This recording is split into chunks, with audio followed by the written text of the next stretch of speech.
You got to wait for a gapper. That is fair down the right field line. Giambi on his way to third.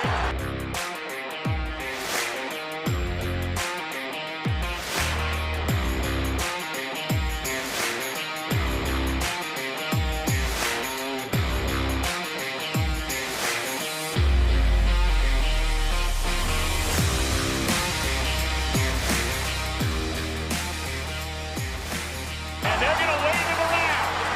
The throw misses a cutoff man. Shot into the plate. Out of the plate. Derek Jeter with one of the most unbelievable plays you will ever see by a shortstop. Live from Chatterbox Sports Studios, it's Off the Bench with Thom Brennaman. Well, I'd be remiss sitting in this chair if I didn't say good morning, good Thursday morning. Welcome to Off the Bench with Thom Brennaman. But instead, you're getting the ham and eggers along with Reed Mouse. It is Off the Bench presented by United Dairy Farmers. We hope you spend your late morning with us. We have a great show. The man who knows the most about the Reds in this city, Nick Kirby, will be with us in the first hour to talk about the move they made last night. And around the turn of the show, Rick Broering, publisher of the Musketeer Report, and NKU's radio analyst will join us to talk about the Muskies' chances of winning the Big East and other teams here in the Queen City. The final half hour of the show normally runs from 10 to 12. Around the final half hour, we will segue into Not Too Picky with Paul Fritchner as we welcome fan favorite Schmaltzy Mike Schmaltz as we get into the picks, Super Bowl, Waste Management Open, all the games that we have this weekend. So let's run down the world of sports. No local teams were in action last night, but 8 ranked teams played. In the SEC, both Alabama and Tennessee took the hardwood. Bama took apart the Florida Gators, winning 97-69. They sit atop the SEC with an 11-0 record in conference play. In those 11 games, they've won 10 by double digits. For the gamblers out there on Betfred Sportsbook, you can get them to win it all at plus 1,000. You might want to take a flyer on that. Tennessee fell to their rival Vanderbilt to fall to 8-3 in league play. All for naught, Alabama pretty much has the SEC wrapped up. In the American Conference, Houston beat the brakes off of Tulsa. In the Big East, Providence and Creighton took care of business, winning by double digits. And in the gauntlet that is the Big 12, 11th-ranked Iowa State lost in Morgantown. And I'll tell you what, guys, Huggy Bears Mountaineers are trending at the right time. Baylor beat Oklahoma.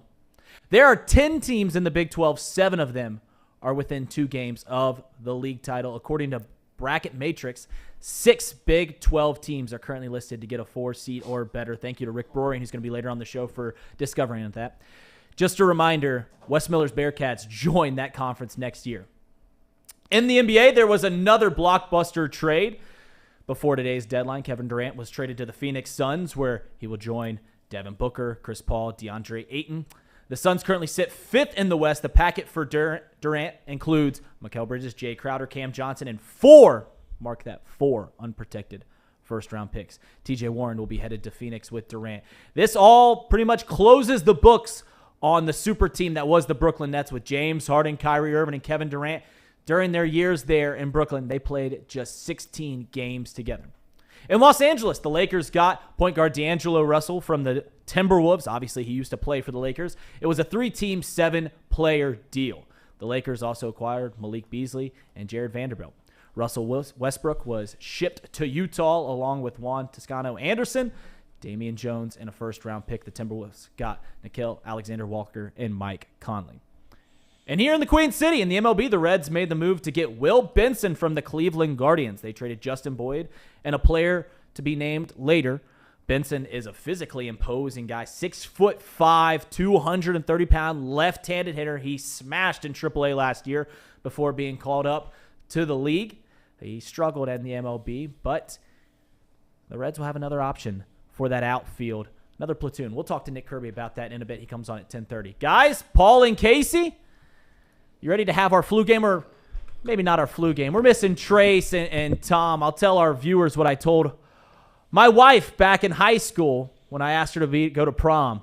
I may not be your first option or your second option, but if you stick around, we'll have some fun.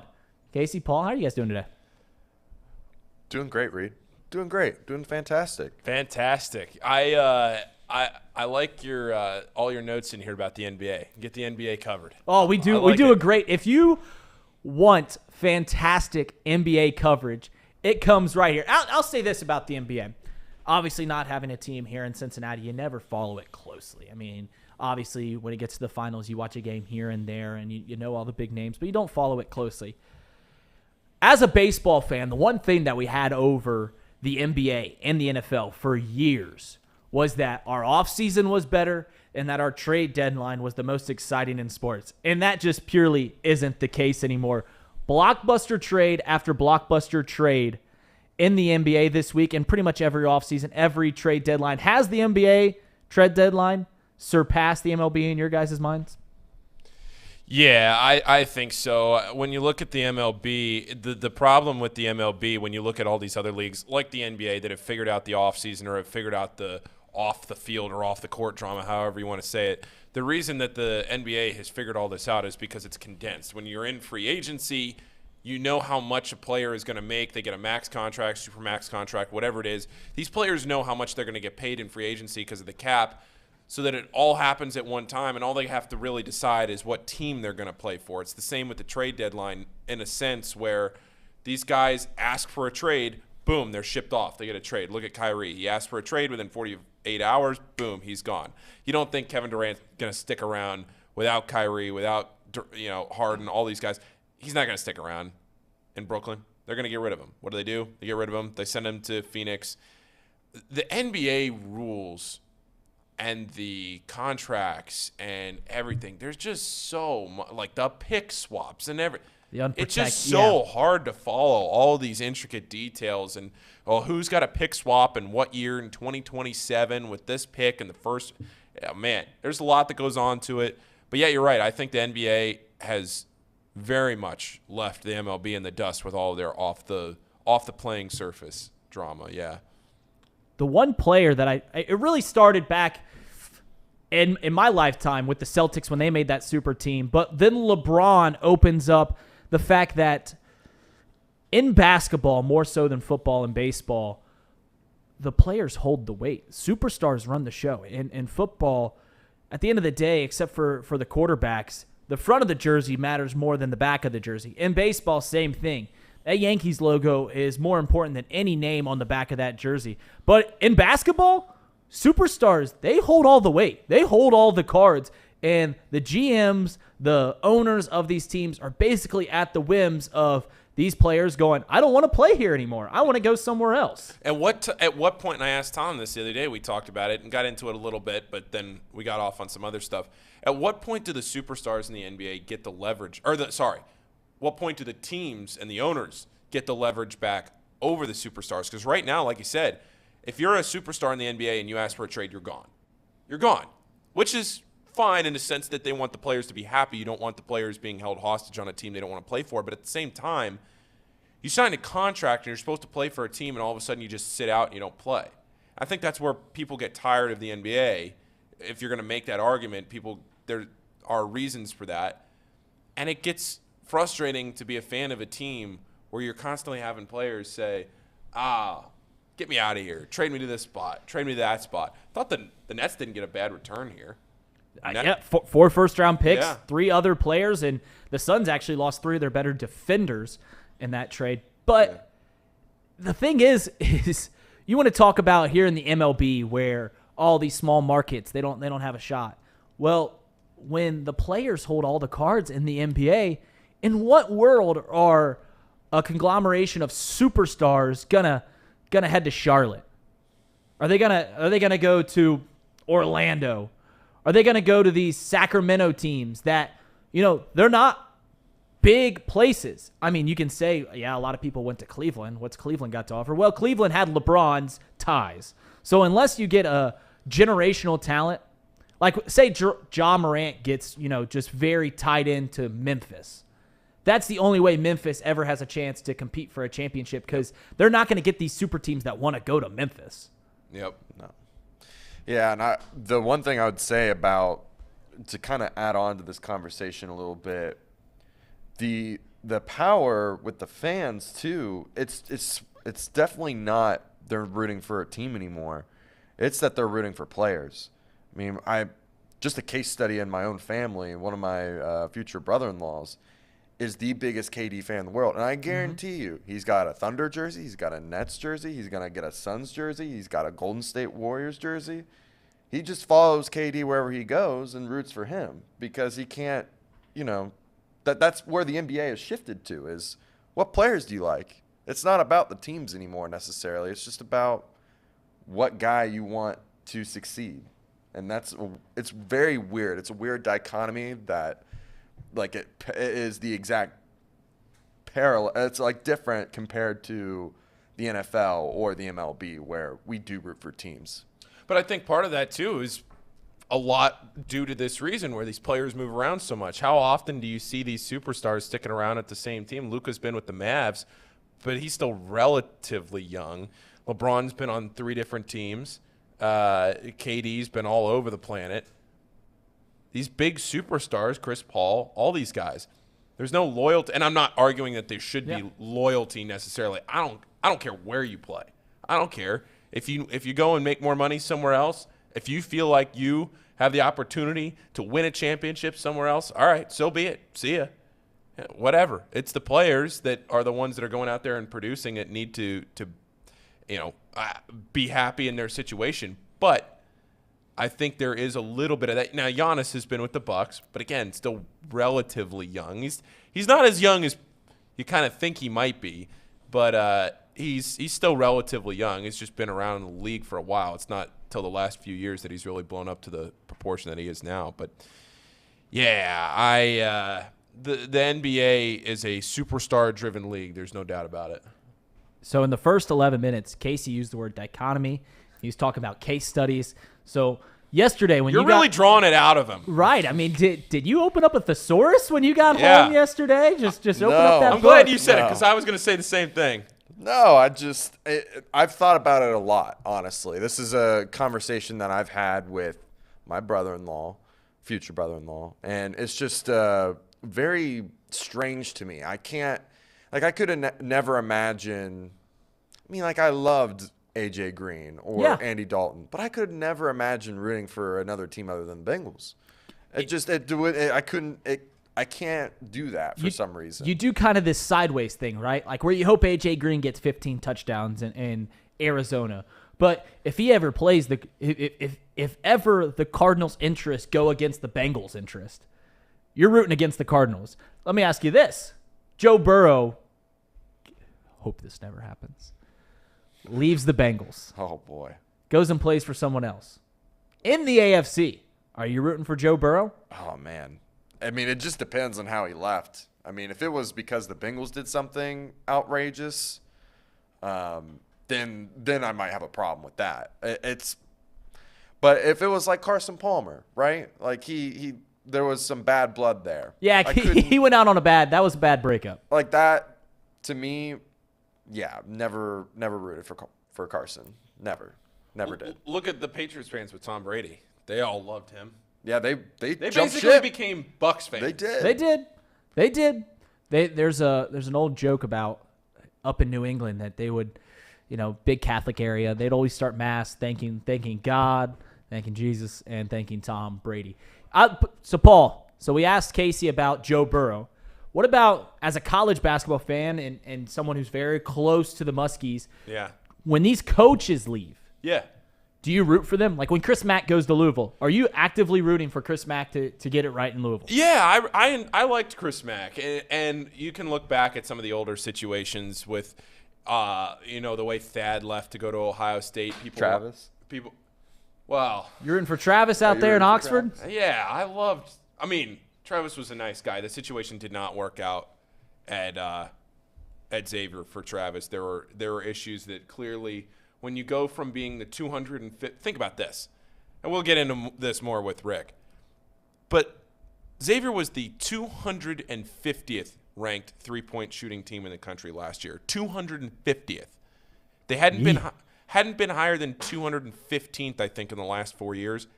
They are number 1 this year. Right now, right this minute, Xavier is the best three-point shooting team in the entire country. Coaching's got a lot to do with that. So to get back to your point, people were not happy with the way Sean left to go to Arizona.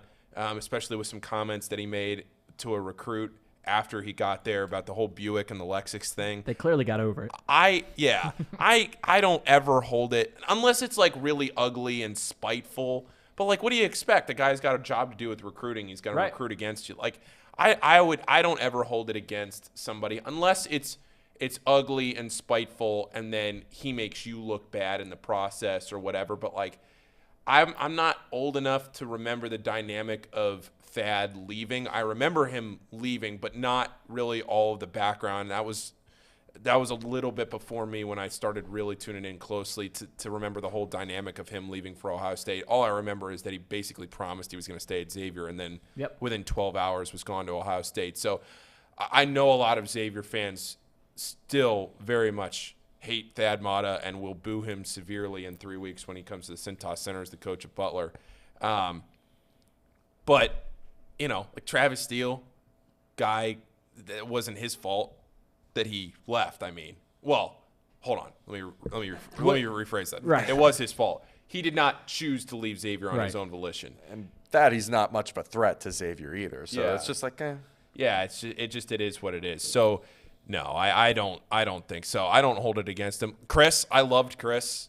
I rooted for him. I mean, Chris, you know, the cupboard was bare when he left. Somebody was going to have to rebuild. That ended up being Travis, and he didn't do it very well. But no, I didn't. And honestly, Chris got a raw deal at Louisville too.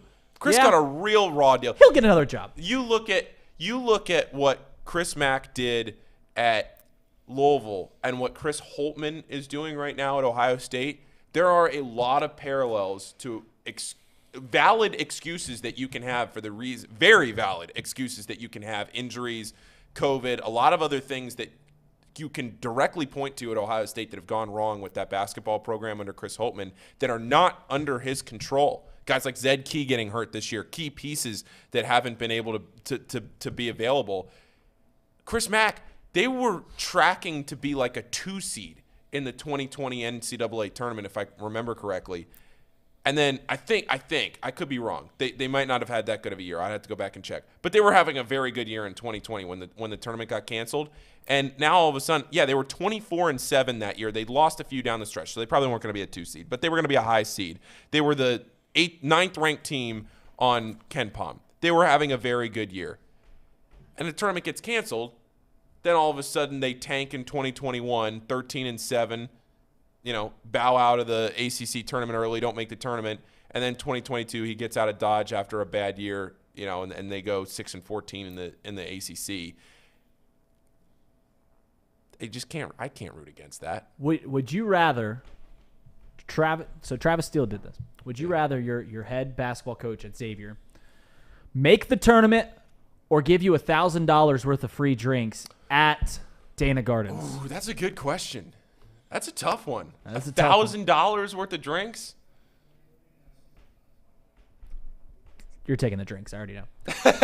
Casey, so the chat is going on and on about Carson Palmer. Yep. And I've got to ask the question, is there ever been an athlete that was very successful here in Cincinnati, whether it be for the Reds, whether it be for the Bengals, whether it be for one of the college teams that we support here?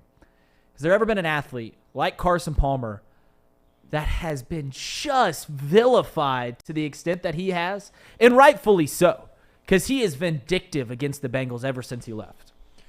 Off the top of my head, I cannot think of anyone. I can think of players that left Cincinnati and were good, but never became a villain. Because he's constantly going at odds with the Bengals. I mean, when Joe Burrow's getting drafted, he's going on saying, you don't want to go to the Bengals. You don't want to go to the Bengals. And then he doubles down after the Bengals make the Super Bowl, constantly just throwing shade towards the city of Cincinnati. And listen, I loved Carson Palmer. I'll never forget this. You remember back in like 2005 or early 2000s for kids around my age, did your schools do a magazine sale? Because my school did as a fundraiser. And I got Sports Illustrated for Kids. And I remember getting this Sports Illustrated for Kids magazine that ranked all the quarterbacks in the NFL, put them in tiers.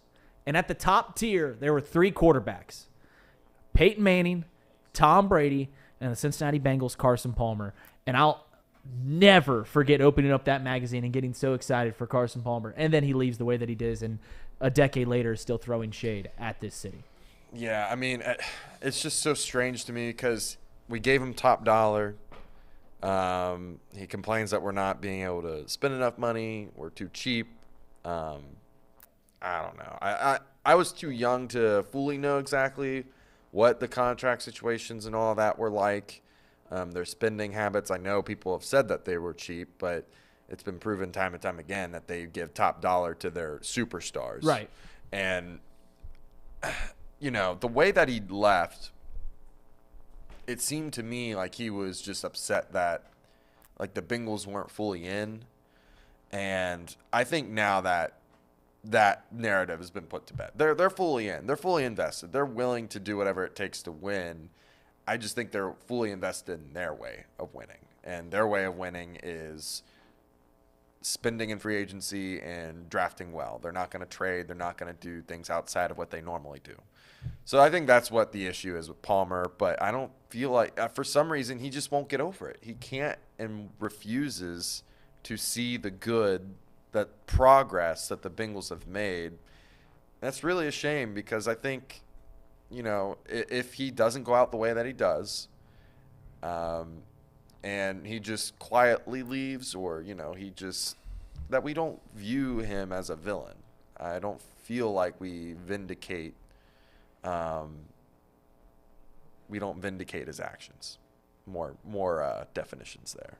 Do you guys remember? Yeah, I like More definitions. More definitions. We'll get you. We're opening up the Casey thesaurus thing. McAllister. He's on his A game today. Wordsmith. Do you remember last year when, or I don't know quite how long ago it was, maybe could have been a year and a half ago, when USC was trying to find their head coach, and Carson Palmer, spokesperson for the University of Southern California Trojans, goes on Dan Patrick's show and outwardly says that USC is close.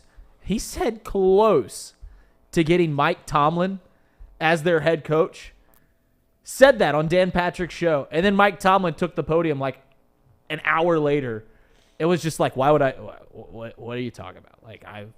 Like basically said that he hadn't even heard anything. Why in the world would he even entertain leaving a professional job for USC? Just trying to speak it into existence, Reed. It was, because I was watching Dan Patrick's show live when that happened, and you're like, oh, the Steelers losing their head coach? Let's go.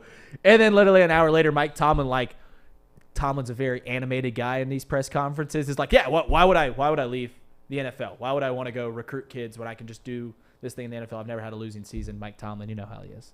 Tomlin is an underrated, quotable coach. He's great. He's a very underrated, listen to the press conference and go, wait. What did he just say? Yeah. What was that? At least with Cincinnati fans, we don't know what he says half the time because we're Cincinnati fans. We hate the Steelers.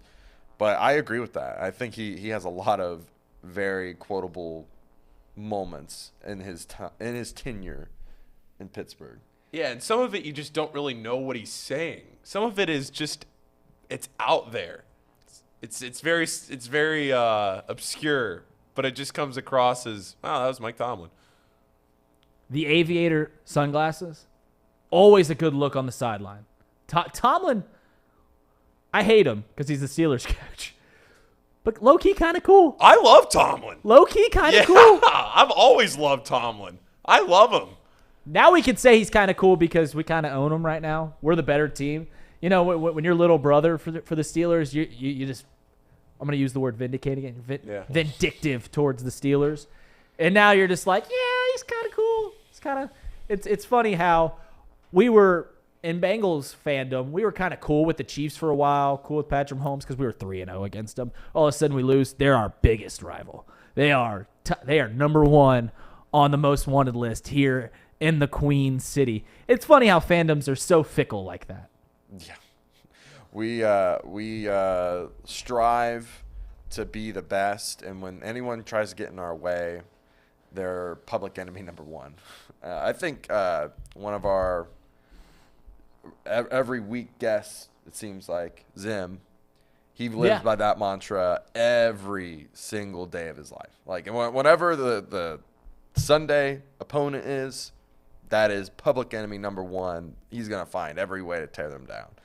And that's what I like to strive to be sometimes. But not to get totally off topic, but just something rambling off the top of my head. We got a little time. That's how I feel about every single waking moment right now about the Ravens. Hate the Ravens. Hate the Ravens. And I know people think, they hate the Steelers like that. My burning passion is to hate the Ravens. I know, it's very personal, but I don't know, man. I mean, that right now I am like just happy as all can be because of the turmoil that's going on over there with the Lamar situation. They don't know what they're going to do. I'm eating it up. See, my personal, and you've had an experience with a Ravens fan, which has led to this hate. We're not going to go into that, but you've had a personal experience with Ravens fans that has led to that. My personal Bengal fandom has been just so pointed at the Steelers that I hope they never win another football game for the rest of time because they have caused me so much pain. And then vice versa, living in Northern Ohio like I did for 5 years, Cleveland Browns fans are the worst. So they're 1 and 2. The Ravens were just whatever. They're just whatever. And you know what? I've had a bad story with Chiefs fans that they're number 2 on my list after the Ravens, which is crazy to me. I never thought that would happen, but man, they are really terrible after games, just bad. I used to hate the Steelers so much that I still don't like them, but I used to hate them so much that I had it in my phone to where I auto-corrected. I set it so that the autocorrect, whenever I typed in Steelers, it would type in a capital S, and then the rest of it was asterisk because I didn't even want to read it on my phone. So when I texted somebody about the Steelers, it would be S with a bunch of asterisks, like a bad word. So similar to how Michigan fans don't use the letter, Ohio State fans don't use the letter M that entire week. Paul was just not using Tealers for his entire existence. Yeah. And then I got over that. That's mature of you. Then I grew up. But Ohio State fans haven't. Ooh, a little spicy. A little spicy. Man, we get Thom off the show, and Paul's just throwing shade at Ohio State fans. It's funny how that works. And listen, I know we have a lot of Ohio State fans here in the chat. You're not going to get a whole lot of love from this panel today.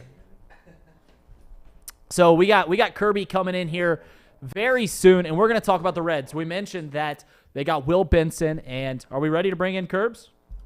I think we are. Yeah, let's bring him on. Let's go, Kirby. Let's get him in here. Let's get him in. Kirby, how's it going, man? What's up, fellas? I can't believe you had me on. Is the title of the show is MLB dying and you bring me on? Well, you're the what are those devices? AED? Is that what it is? Where you shock the heart, you get that blood pumping again. You are the life beat of the MLB here in this city. Kirby, how you doing, brother?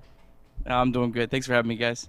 Yeah, so Kirby, we might have to. He's got to be a dad today, so he said that there might be some kids interrupting the show, which is fine. Dad duties come first, but most importantly, the Reds made a move last night, and you were very excited, getting Will Benson from the Cleveland Guardians, another potential spot to platoon in that outfield. What do you like about this move?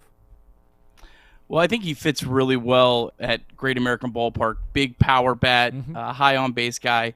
Definitely some flaws with his game. Not going to hit for a high average.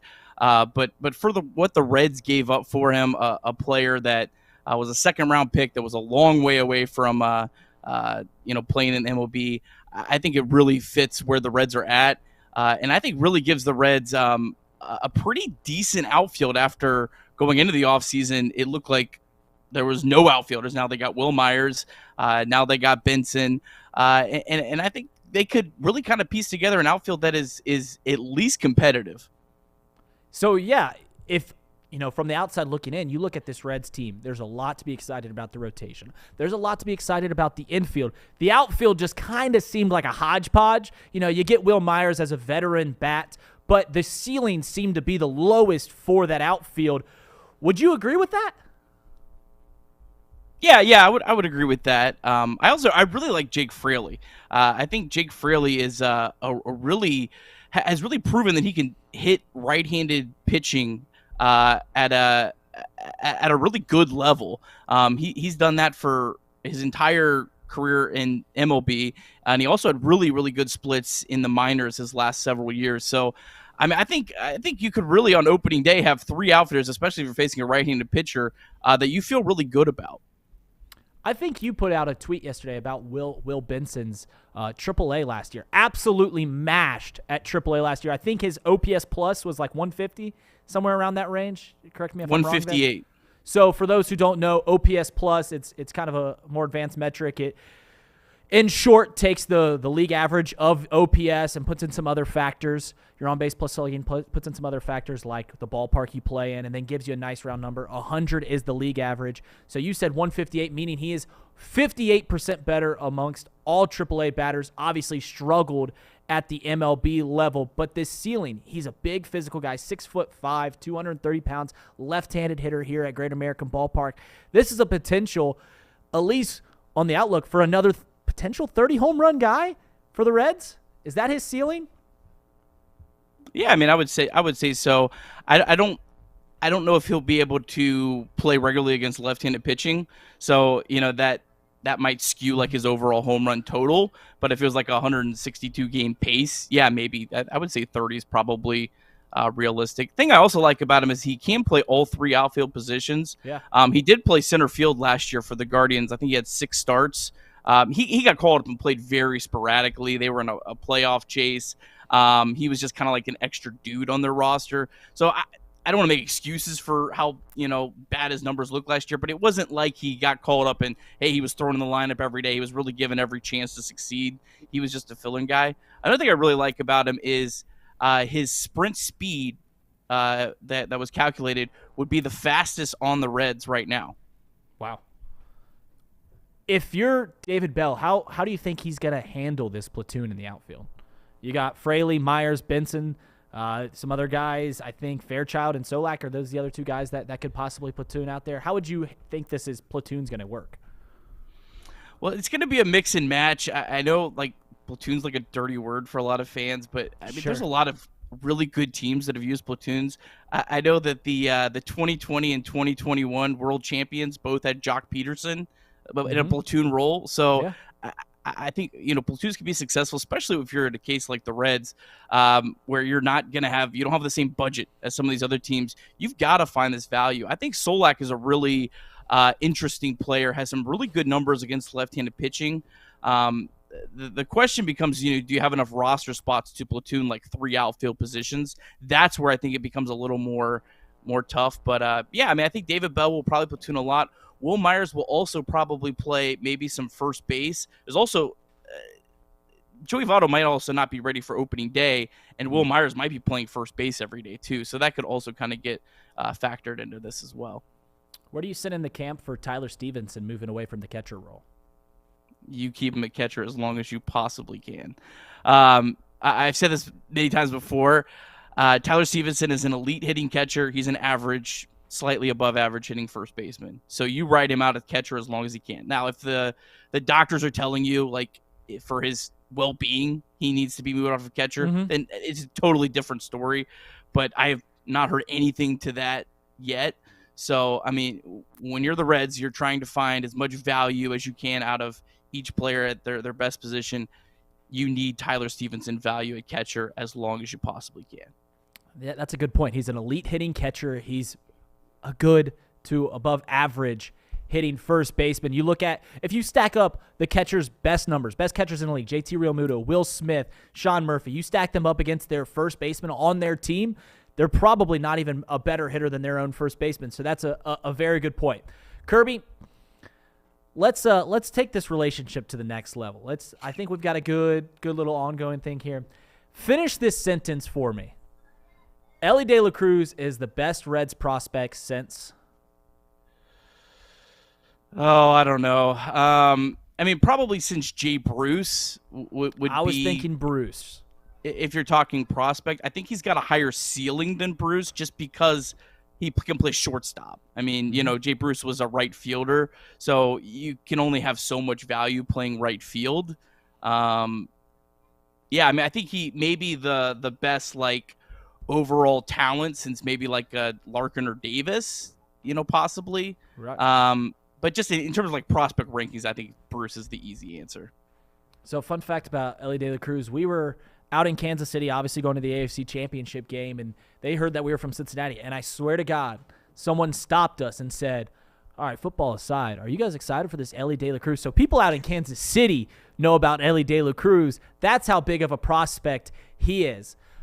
If you look at this team, and I think what's the over-under on wins, 66, there's not a whole lot that people are looking to happen this year. You're just kind of building a foundation. But that being said, who's the biggest wild card in this starting lineup, in this rotation, that if they have an outburst or a great season, that this Reds team can compete every day, day in and day out? If you're talking like players on the opening day roster, probably maybe like Spencer Steer.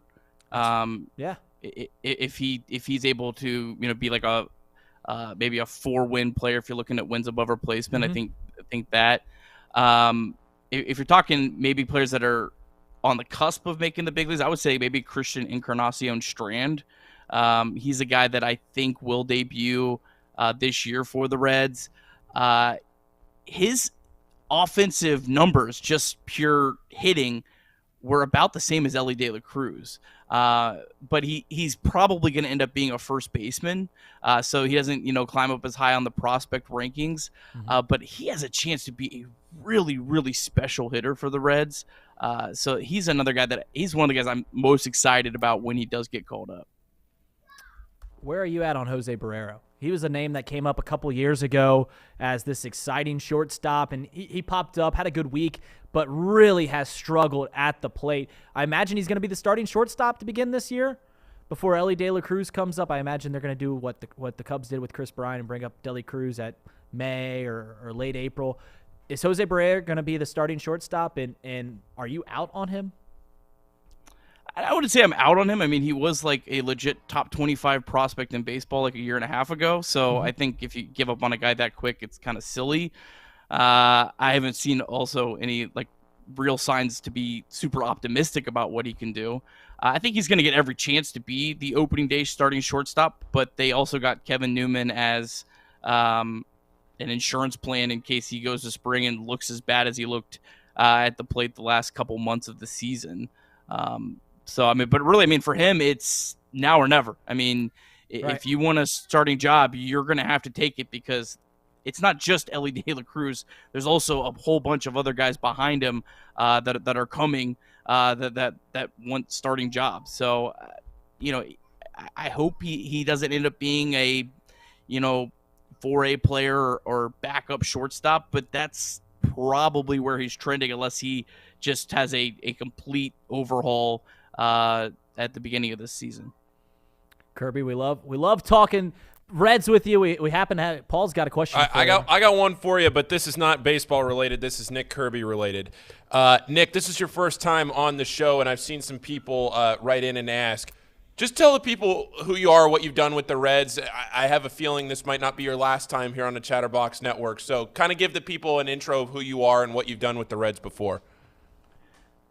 Yeah, so I just am a Reds fan that follows this team way more than anyone else. I started writing for a site called Red Leg Nation back in 2013. I had been writing for them since then. I started a podcast a couple years ago with a couple of my buddies.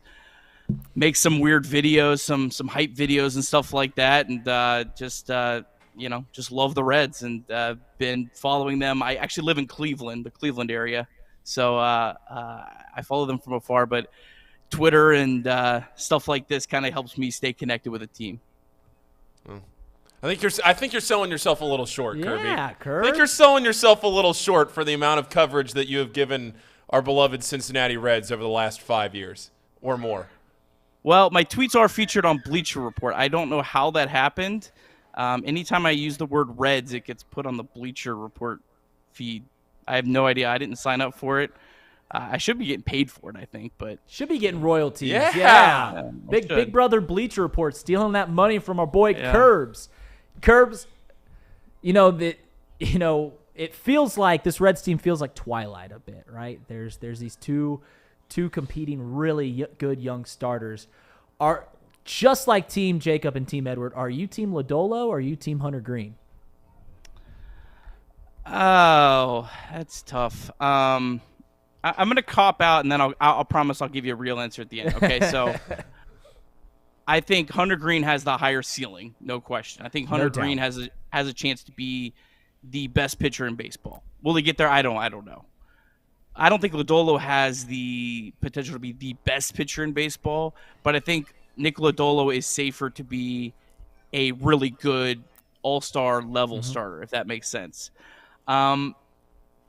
I would say Hunter Green just because I'm going to go with a higher upside guy, but I kind of want to make sure I give that caveat that I think Lodolo is the safer pitch. So I've been on this take for a while there that the Atlanta Braves are absolutely laying a blueprint for some of these traditionally non-bigger market teams. And by that, I mean they're getting young, talented players, and they're locking them up long-term.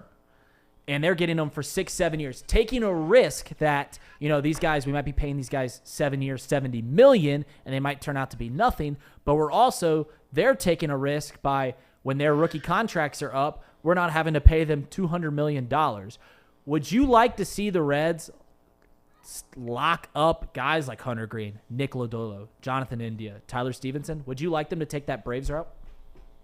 Yeah, 100%. I definitely think that's a much better move for the Reds than going out and spending $300 million on someone like Carlos Correa. I think that Right. I think the Reds got very fortunate that the Joey Votto contract turned out as well as it did. I don't necessarily think they should be looking to do those type of deals over and over and over again. I do think they still have to be very strategic with who they sign. I just don't think you can just lock up everyone because then you could also get yourself in a whole bunch of bad contracts.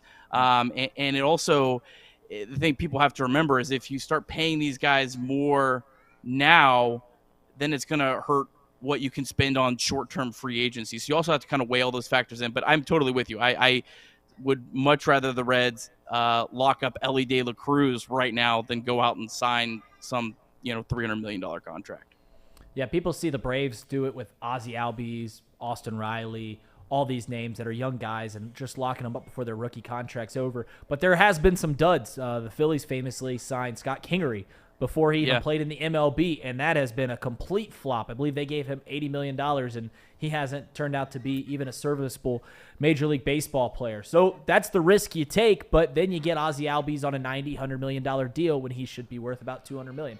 So it is risky. And you're right. The blueprint has been laid by Major League teams where you get this young group of guys and then you supplement it with these veterans to really fill in the gaps of this team. If you had to put a timeline on the Reds to when they're going to be competing again, when is it? I would say, I think 2024 is realistic. You hope there's not a bunch of setbacks this year, and then you kind of have to push it back another year. That's a possibility. I'm not going to lie and act like it isn't. But I do think the Reds are going to have quite a bit of money to spend in free agency. Hopefully, like that Bally Sports Ohio dispute is over by then. I think that also might be holding the Reds back some. But Joey Votto is off the books. Ken Griffey Jr. is actually off the books. Finally! Mike Moustakas, who's not even on the team, is off the books. So they are going to have quite a bit of money to spend. And I would expect, as long as there is some positive signs this year, that they will at least be spending some money in free agency. It's probably not going to be as much as some people want, but I would be really surprised if they didn't at least make some big splashes. Kirby, I hear the kids in the background. How many kids you got?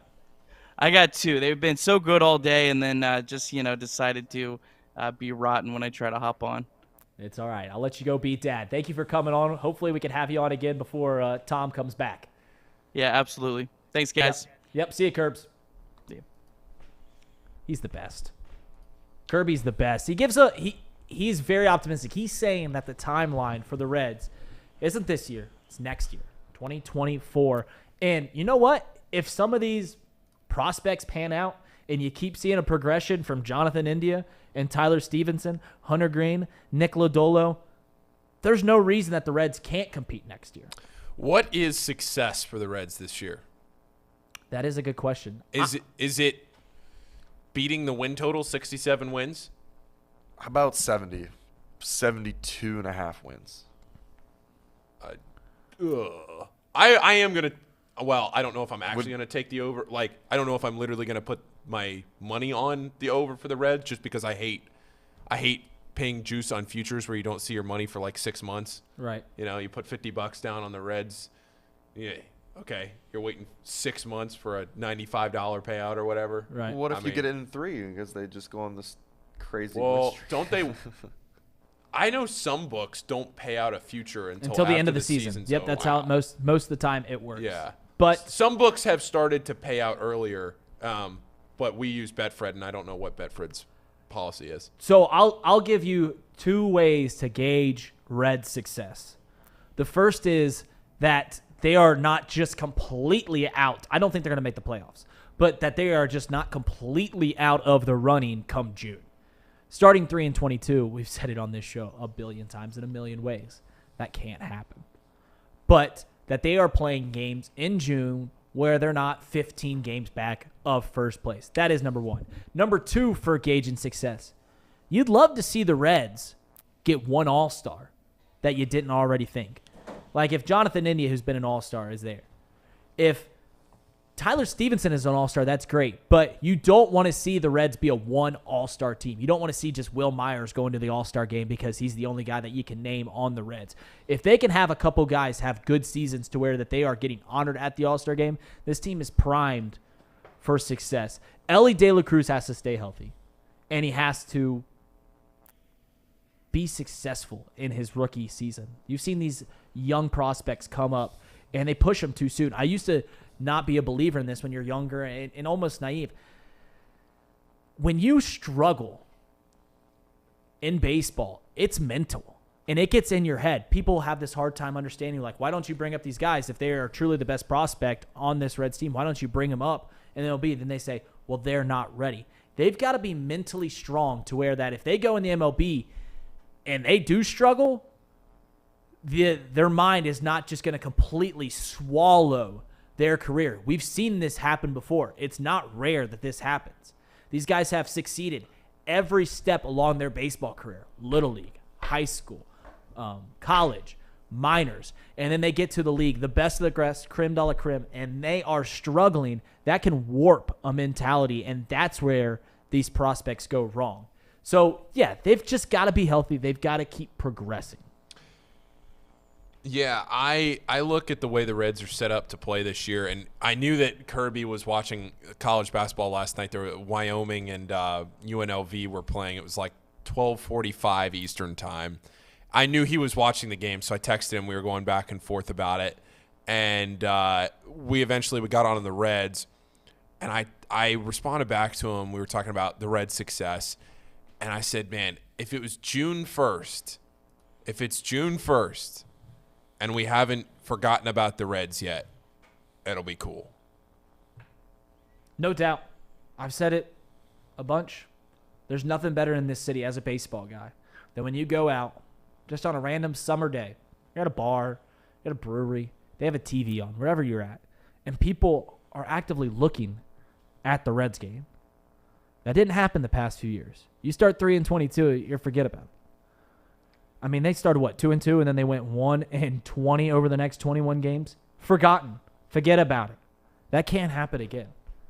My friends who are diehard Reds fans, a few years back, were so happy that the Reds were just playing meaningful games in August. 2 seasons left. 2 months left. They weren't above 500. They were just playing games that kind of mattered. That's all Cincinnati is begging for. They're hungry. They just want to get a team that is competitive. That's all they want. Thank you, Curbs, for coming on here. That was fantastic. We hopefully have him on. You know, we have this show tomorrow. We have it Monday before Thom and Trace come back. So maybe we'll have Curbs on one more time and really talk about this Reds team in even more depth. Pitchers and catchers report on Monday. So spring training, it's funny. I believe every year there's a countdown. There's multiple countdowns. They're like, hey, it's 20 days till pitchers and catchers report.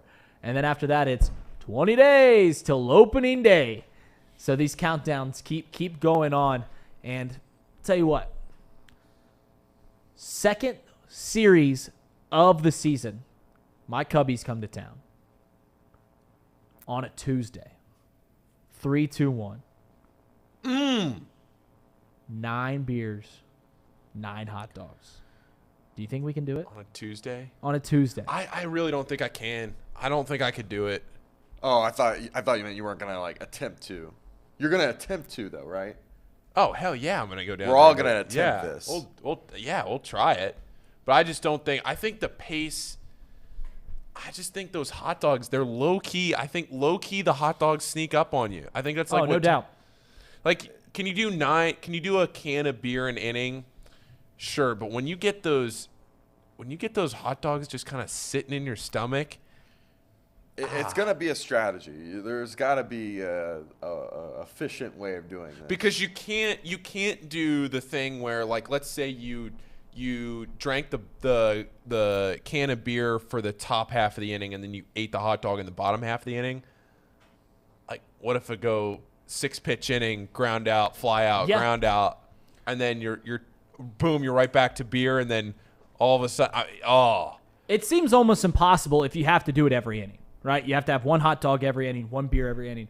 If you can load up on the hot dogs, I mean, you sit down, you're hungry, you just put down 5 hot dogs right off the rip. First 2 innings, 5 hot dogs done. Then it seems a little obtainable. Let that belly clear out a little bit, drink some beer. But the challenge is that you have to do 1 an inning. I did not know that. I thought it was 9 and 9. Oh, there's no way I could do that. I thought it was just you have to, like, first pitch to last pitch, you have to do 9 and 9. You're telling me I have to do 1 of each an inning? That is what makes it harder. Yes. Oh, no chance. Yeah, no chance I could do that. No chance. Have you guys ever had a Sky Rosa? No. No, I haven't, but I've heard good things. All right. If it wouldn't be absolutely crazy if La Rosa's or these pizza places made a Cincinnati chili pizza, right? I mean, if they put just chili on the pizza, you guys wouldn't think that's absolutely insane, right? I wouldn't. I mean, they make taco pizza. They make cheeseburger pizza. I mean, taco pizza is pretty much a chili pizza. It's just not. Damn right it is. It's just not chili. It's just taco meat. I mean, it's. So it's not. I mean, it is though, because it's a meat. The difference is it's a meat sauce and not just meat. Okay. But I mean, I wouldn't be surprised if they did it, but I'm not gonna try it because 1, I don't like Skyline, and 2. I'm not a big La Rosa fan either. No. Casey, respectively, grow up. $1 in the jar. I will say this: the best La Rosa's pizza is at the ballpark. That is true. Something about sitting on those burners for a while. You're not a La Rosa's person either. It's grown on me. I actually had it for dinner last night. It's grown on me, but I'm not a huge La Rosa's pizza guy. I like their other meals. I like the pasta meals. You know what they did? You know what La Rosa's did that's really pissed me off in the last 2 years? They changed their lettuce. It's not iceberg lettuce anymore, and it's this funky lettuce that doesn't taste any good. So when you get that side salad, there was always something good about the mozzarella cheese, the onion. They made a good side salad when you got a pasta dinner, and now it's this flaky leaf stuff. It's just terrible. It's not spinach, but it's not good. And they asked for feedback. I feel like I write feedback on there. Nobody listens. Yeah, I'll just get the little cheese rondos, and sometimes I get a side salad. But I know what you're talking about. It's good. Yeah. It's gotten a lot worse. Thank you. Why don't they listen? So for your guys, we're talking about they have to be in contention June 1st. You look at the Reds' first month of games, and I think Thom broke this down a little bit. They play 7 games against the Pirates, 3 games against the Cubs, and 3 games against the Athletic. That is over half their games against sub-500 bad teams.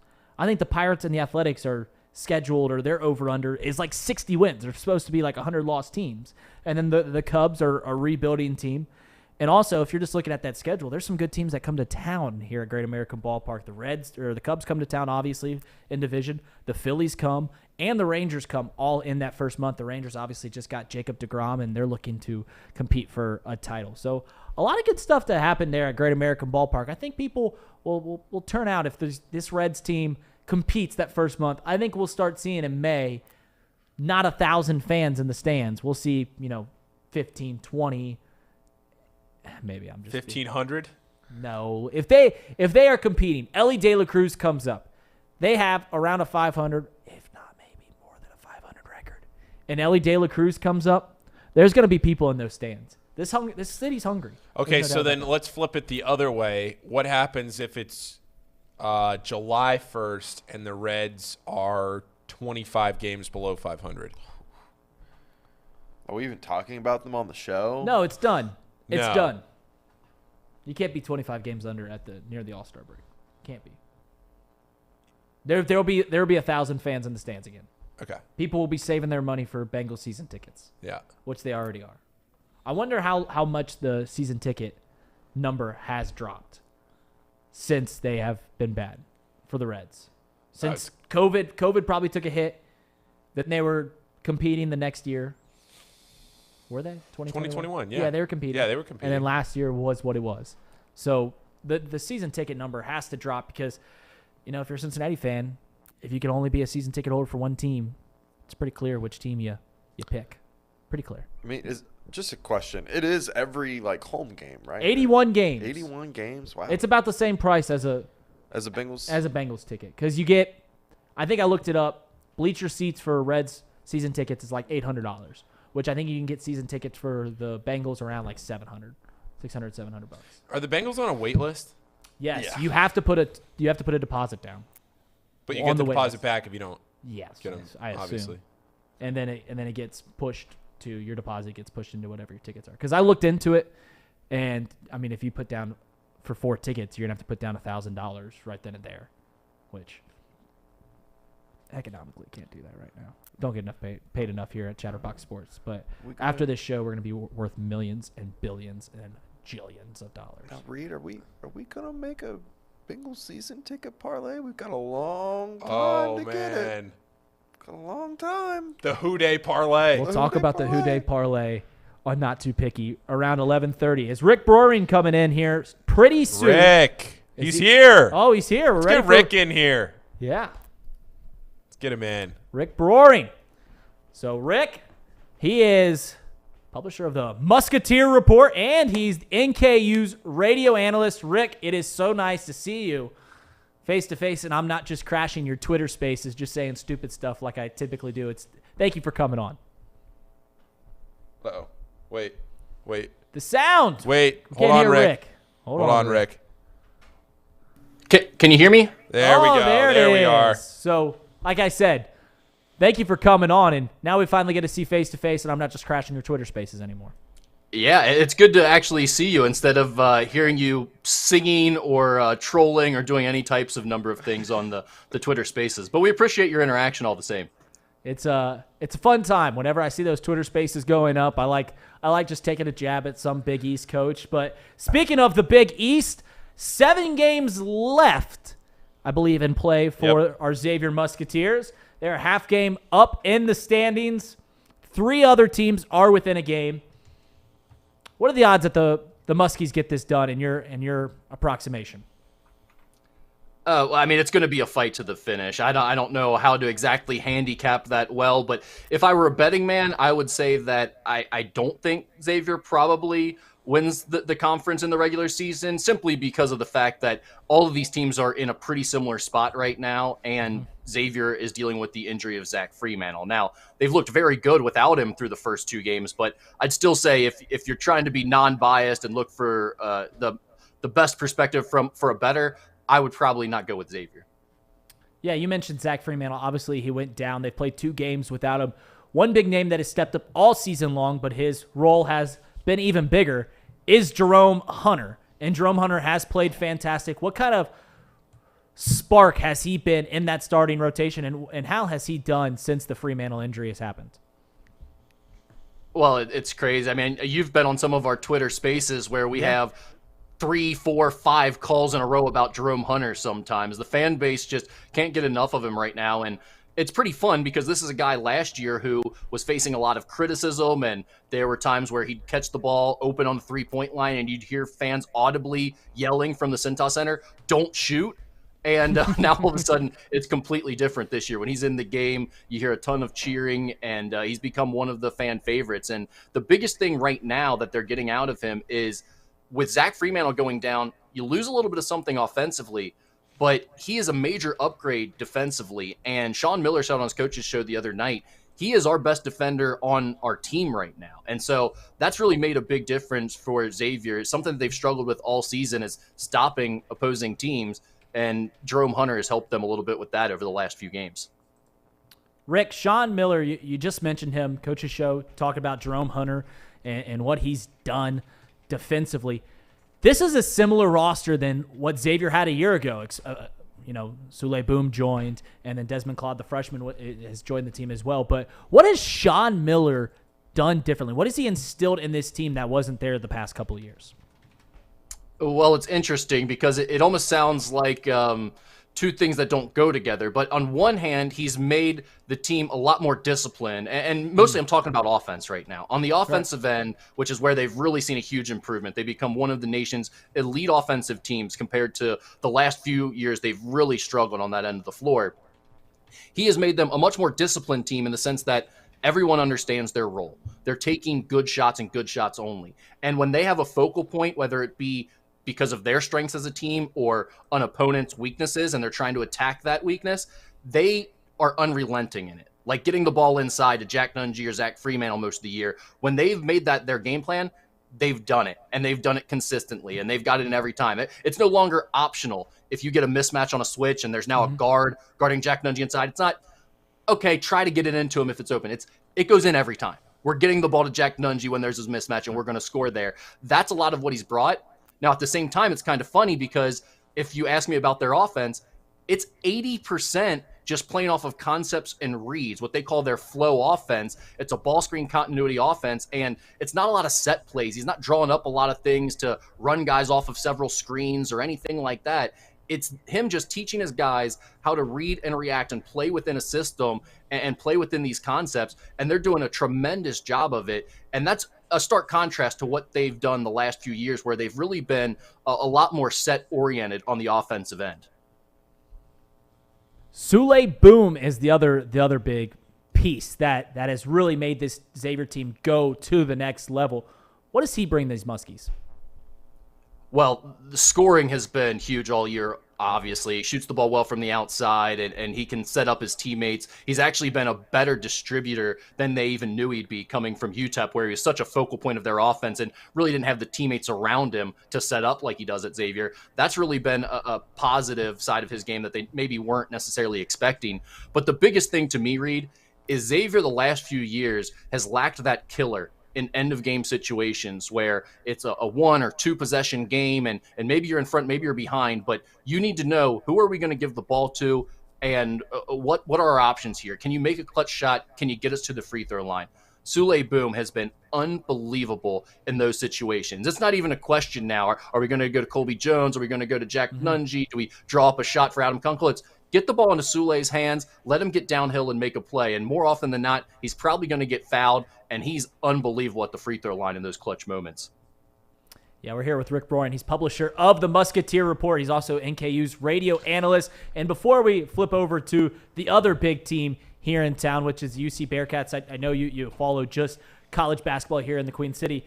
One last question I have about the Muskies are, obviously they're going to, except for something just falling off the cliff, they're going to be probably a decently high seed here in this tournament. You hear this said all the time about how, man, if you can't play defense, you're not going to win in the tournament. And that is, without a doubt, Xavier's biggest struggle is defensively. They give up a lot of points. How worried should Xavier's fans be about their inability to get that stop late in games and to play better defense?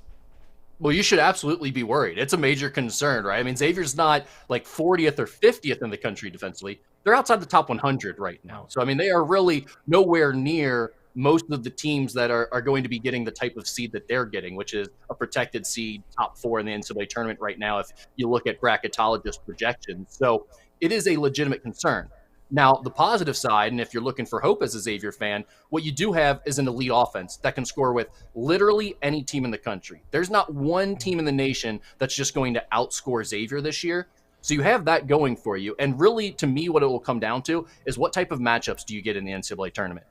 Do you get the type of team that just wants to score with you as a not a great defensive team? If so, you like Xavier's odds pretty well. And then going a little bit farther than that, do they have the types of things that have given Xavier the most trouble, which first and foremost is a really dynamic point guard, especially in ball screen situations. They've had issues. Sule Boom's been great offensively, hasn't been so great defensively. So they've had a lot of issues stopping opposing teams' point guards. And I think if I'm looking for a bad matchup for Xavier, that's where I start first and foremost, is a team that has a dynamic point guard who can make a lot of plays off of ball screens, and then a team that would also defend well. Rick, when you look at the NCAA tournament for Xavier, and I think one of the things that people have a lot of fun with is on Selection Sunday, you get the bracket and you start looking at how the regions pan out and everything. And obviously we have 3 or 4 weeks to go until we even get to that point. But just projecting out, and you just touched on it, which is, I'm glad you said that because it's what I was going to ask. When you look at how Xavier is going to shape up for the NCAA tournament, I have always been a contender that I would rather have a good offense I would rather have an elite offense than an elite defense, because at least you can rely on your team to go out and score when you absolutely have to. But when you look at the NCAA tournament, what kind of team, and maybe if you could give 2 or 3 examples if they come to the top of your head, that you would look at a region and say, oh man, this region sets up well for Xavier if they end up with UCLA or Houston or one of those. Is there a region that you feel like, when you're looking at some of these top tier teams, that if Xavier's a protected seed, you could say, oh, it'd be nice if they ended up in the region? All right, so you're just looking for like a top 1 or 2 seed, basically, who might be a good matchup for Xavier? Yeah, just some of these top teams that Xavier competes with right now, that if you say, if Xavier's a protected seed, which means they're in the top 4 seeds in their region, what would be a good type of region for Xavier? Yeah, I mean, the one team that I would be looking for, and this probably isn't just a Xavier thing, this would probably go for any lower seed, is Tennessee. I'd love to have Tennessee in the same region as a lower seed, just because of what we were talking about before, Paul.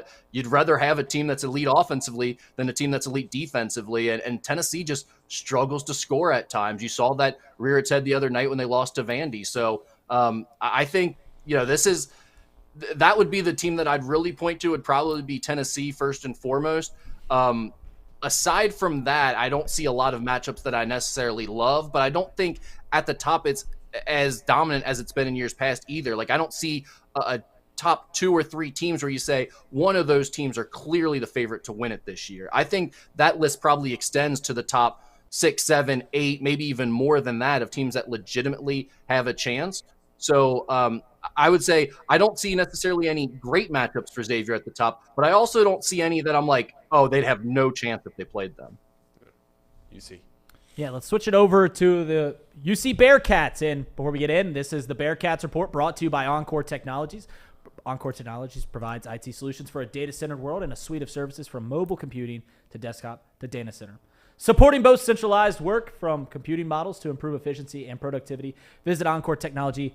The path to innovation begins right here. So, Rick, the UC Bearcats, they've been playing well. They obviously have some injuries. They had some injuries the other night against Tulane. And the thing that is on everyone's mind is next year they transition into the Big 12. You put out a tweet last night that said that, according to Bracket Matrix, 6 of the 10 teams currently in the Big 12 are geared to be a 4 seed or better. Should Bearcat fans be excited or worried going into that big conference? Well, you should absolutely be excited, because it's a major upgrade from the AAC, and it's going to help with a lot of the things that you need help with right now at UC, which is namely more money. And they need to upgrade some facilities, they need to improve some things, and money is going to solve a lot of the issues that they have. Now, the problem from a basketball perspective is what you just laid out. That basketball conference is the best in the country, and it's not close. And It is going to be an absolute bear when you go into it next year. I mean, look at look at what you're walking into. If you're saying UC is maybe 10th out of 13, I think it's going to be 13 teams next year in the Big 12. Is that right? Yep. I think 3 teams entered, right? Yep. Yeah, if you're looking and saying they are going to be 10th out of that group, it'd be hard to argue with that, right? Going in, I mean, based on what we know right now. So I'm not even sure if it's like a matter of whether UC is ready or not. It's more so just the reality of where anyone would be entering that conference and coming into that pecking order. It's going to be brutal. And then you add into what UC is kind of dealing with right now, where it's back-to-back pretty disappointing seasons. I mean, you knew last year was going to be difficult. You're hoping this year would be a little bit better. And I think for the most part it has been, but you're still not getting over the hump and winning games against quality competition. You have no quad one wins. You had a great opportunity to beat Tulane at Tulane the other night. Weren't able to get that one done in a crazy overtime game. So I think there's definitely some frustration setting in on the parts of UC fans. And the concern starts to be, okay, if Wes Miller isn't figuring this out now, and you're going to lose David Julius from this team and maybe a few other pieces, you go into next year. If next year is a struggle and you're at the bottom of the Big 12, well, then what's next for Wes Miller and this UC program? I think that's probably the reality that's starting to set in for a lot of UC fans, as they continue to see them lose some of these close games against the better teams in the American Athletic Conference. Yeah, and you look at going into the conference next year, who's all going in? UCF, BYU, Houston, and UC, right? Those are the four teams. Yeah. Four teams all joining the Big 12. The easiest games on their schedule were the hardest games in the conference schedule this year. Maybe not Houston, but UCF, who UCF struggled against, and then BYU, and then these lower teams in the Big 12, they're the top teams in the American. So it's going to be a gauntlet, game in, game out, but that's a good problem for the Bearcats to have. Now let me ask you this question. Going forward for the Bearcats, what does the rest of the season look like? What is success for the rest of the season? Well, Richard Skinner and I were just talking about that on the Skinny podcast that we do, and it's like you're in this weird spot as a UC fan because you're not making the tournament. I mean, there isn't any type of resume there. There's not enough left on your schedule to make the tournament, even if you made a great run. So it's really the AAC tournament or bust in terms of your NCAA tournament prospects. And aside from that, I mean, like Skinny even said, how much would a Tulane win have meant to UC right now? I mean, from my perspective, I think it would signify that Wes Miller is getting this thing on the right track and this team is getting better, and it'd give you a little more hope about what's to come as you move into the Big 12. But aside from that, there's not much that's real tangible to hang on to for this season. And when you have that, you do start to worry about how long will you be able to keep these guys focused on the task at hand and locked in to what you're trying to do here? Because, you know, a team like Tulane, who you just played, they're having one of their better seasons in recent history. So it means a lot for them to finish this season off strong. I don't know if it will for UC, and I think that's the concern you start to have as you get into these final games as a UC fan. Is it possible for them to get in the NIT? Is that looking like? Are they able to get in there? Is that even something that excites them at this point?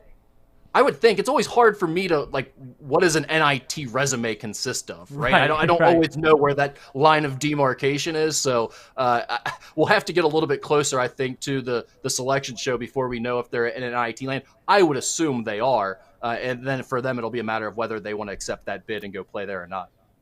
Before I let you go, let's talk about the Norse down there. You're the radio analyst for Northern Kentucky. They're currently sitting 10-4 in the Horizon League. They're tied for second, a full game behind Youngstown. They're tied with Milwaukee. Can NKU win this league, win the conference tournament, and get back into the NCAA tournament? Well, yeah, that's the thing. In the Horizon League, it's always about that conference tournament. It's a one-bid league. Right, it's never going to be more than that unless Brad Stevens and Butler and all those NBA players come back. So it really is all about playing your best basketball at the end of the year. And for 3 straight years prior to this one, Darren Horn and his staff have been able to get the Norse doing just that. They've hit a stretch towards the end of the season, usually sometime in mid-January or early February, where they get on a roll, they reel off a bunch of wins in conference play, and they're playing their best basketball going into the postseason. So far, that hasn't really been the case. Now, the difference this year is they've put themselves in a better spot early. They've been tied for first or even in first by themselves for most of conference play. They just fell out this weekend after losing to Youngstown State. They're now 2 games behind Youngstown State at 13-7, while Youngstown State's at 15-5. but they are legitimately good enough to beat anybody in this conference. And I would argue when they're playing their best, they're better than anyone else in this conference. The problem for them right now is finding that consistency. They're just not playing that way enough. And it seems like against some of the better teams, especially teams with a more athletic defender on the perimeter who can match up with Marquez Warwick, NKU's leading scorer, they're just a little too over-reliant on Warwick, and that's really been a problem for them offensively in a lot of these games. Rick, thank you for joining on. Good luck to the Norse. Paul, you got anything else for Rick? Or no, I think we covered it all. Did a great job, Reed. Thanks, Rick. This is the publisher of the Musketeer Report and NKU's radio analyst. Thanks you. Hopefully we can have you on again here in the next couple of days. Hey, thanks, guys. I love what you're doing. Love the show, and I'll hang up and watch the rest of it. So thank you for having me. Let me know when you have a Twitter space again. I got some more material. It's my stand-up, personal stand-up. Thanks, Rick. Thanks. Cool. We've had Kirby. We've had Brewery, two of the best that this city has to offer. The Muskies, where are they looking at seed-wise? 3, 4? Yeah, right now they're listed as a 3 seed right now. If you go by bracket matrix, which we've talked about a couple of times, so what bracket matrix is if you're not following college basketball day in and day out, bracket matrix is a site. It's literally just bracketmatrix.com that you can find every single bracketologist, so like a Joe Lenardi. You go in there, and every single one of them is compiled into one space, and then they take the average seed for each team, and they build out a bracket from there. So right now, as of yesterday, they had 106 bracketologists listed in their update from yesterday, and Xavier right now is the third 3 seed in there, which would mean that if you go, because the way that the NCAA tournament is seeded is you have the number 1 overall seed, then the 4 number 1 seeds are basically listed in order, like the number 1 through 4 teams in the country. So it's like a snake, the way the top number 1 seed in their region, the number 1 overall seed, would have the worst number 2 seed. So basically the 8th overall team in the country. Well, Xavier right now is the 3rd overall 3 seed in the tournament. They're sandwiched in between Iowa State and Virginia.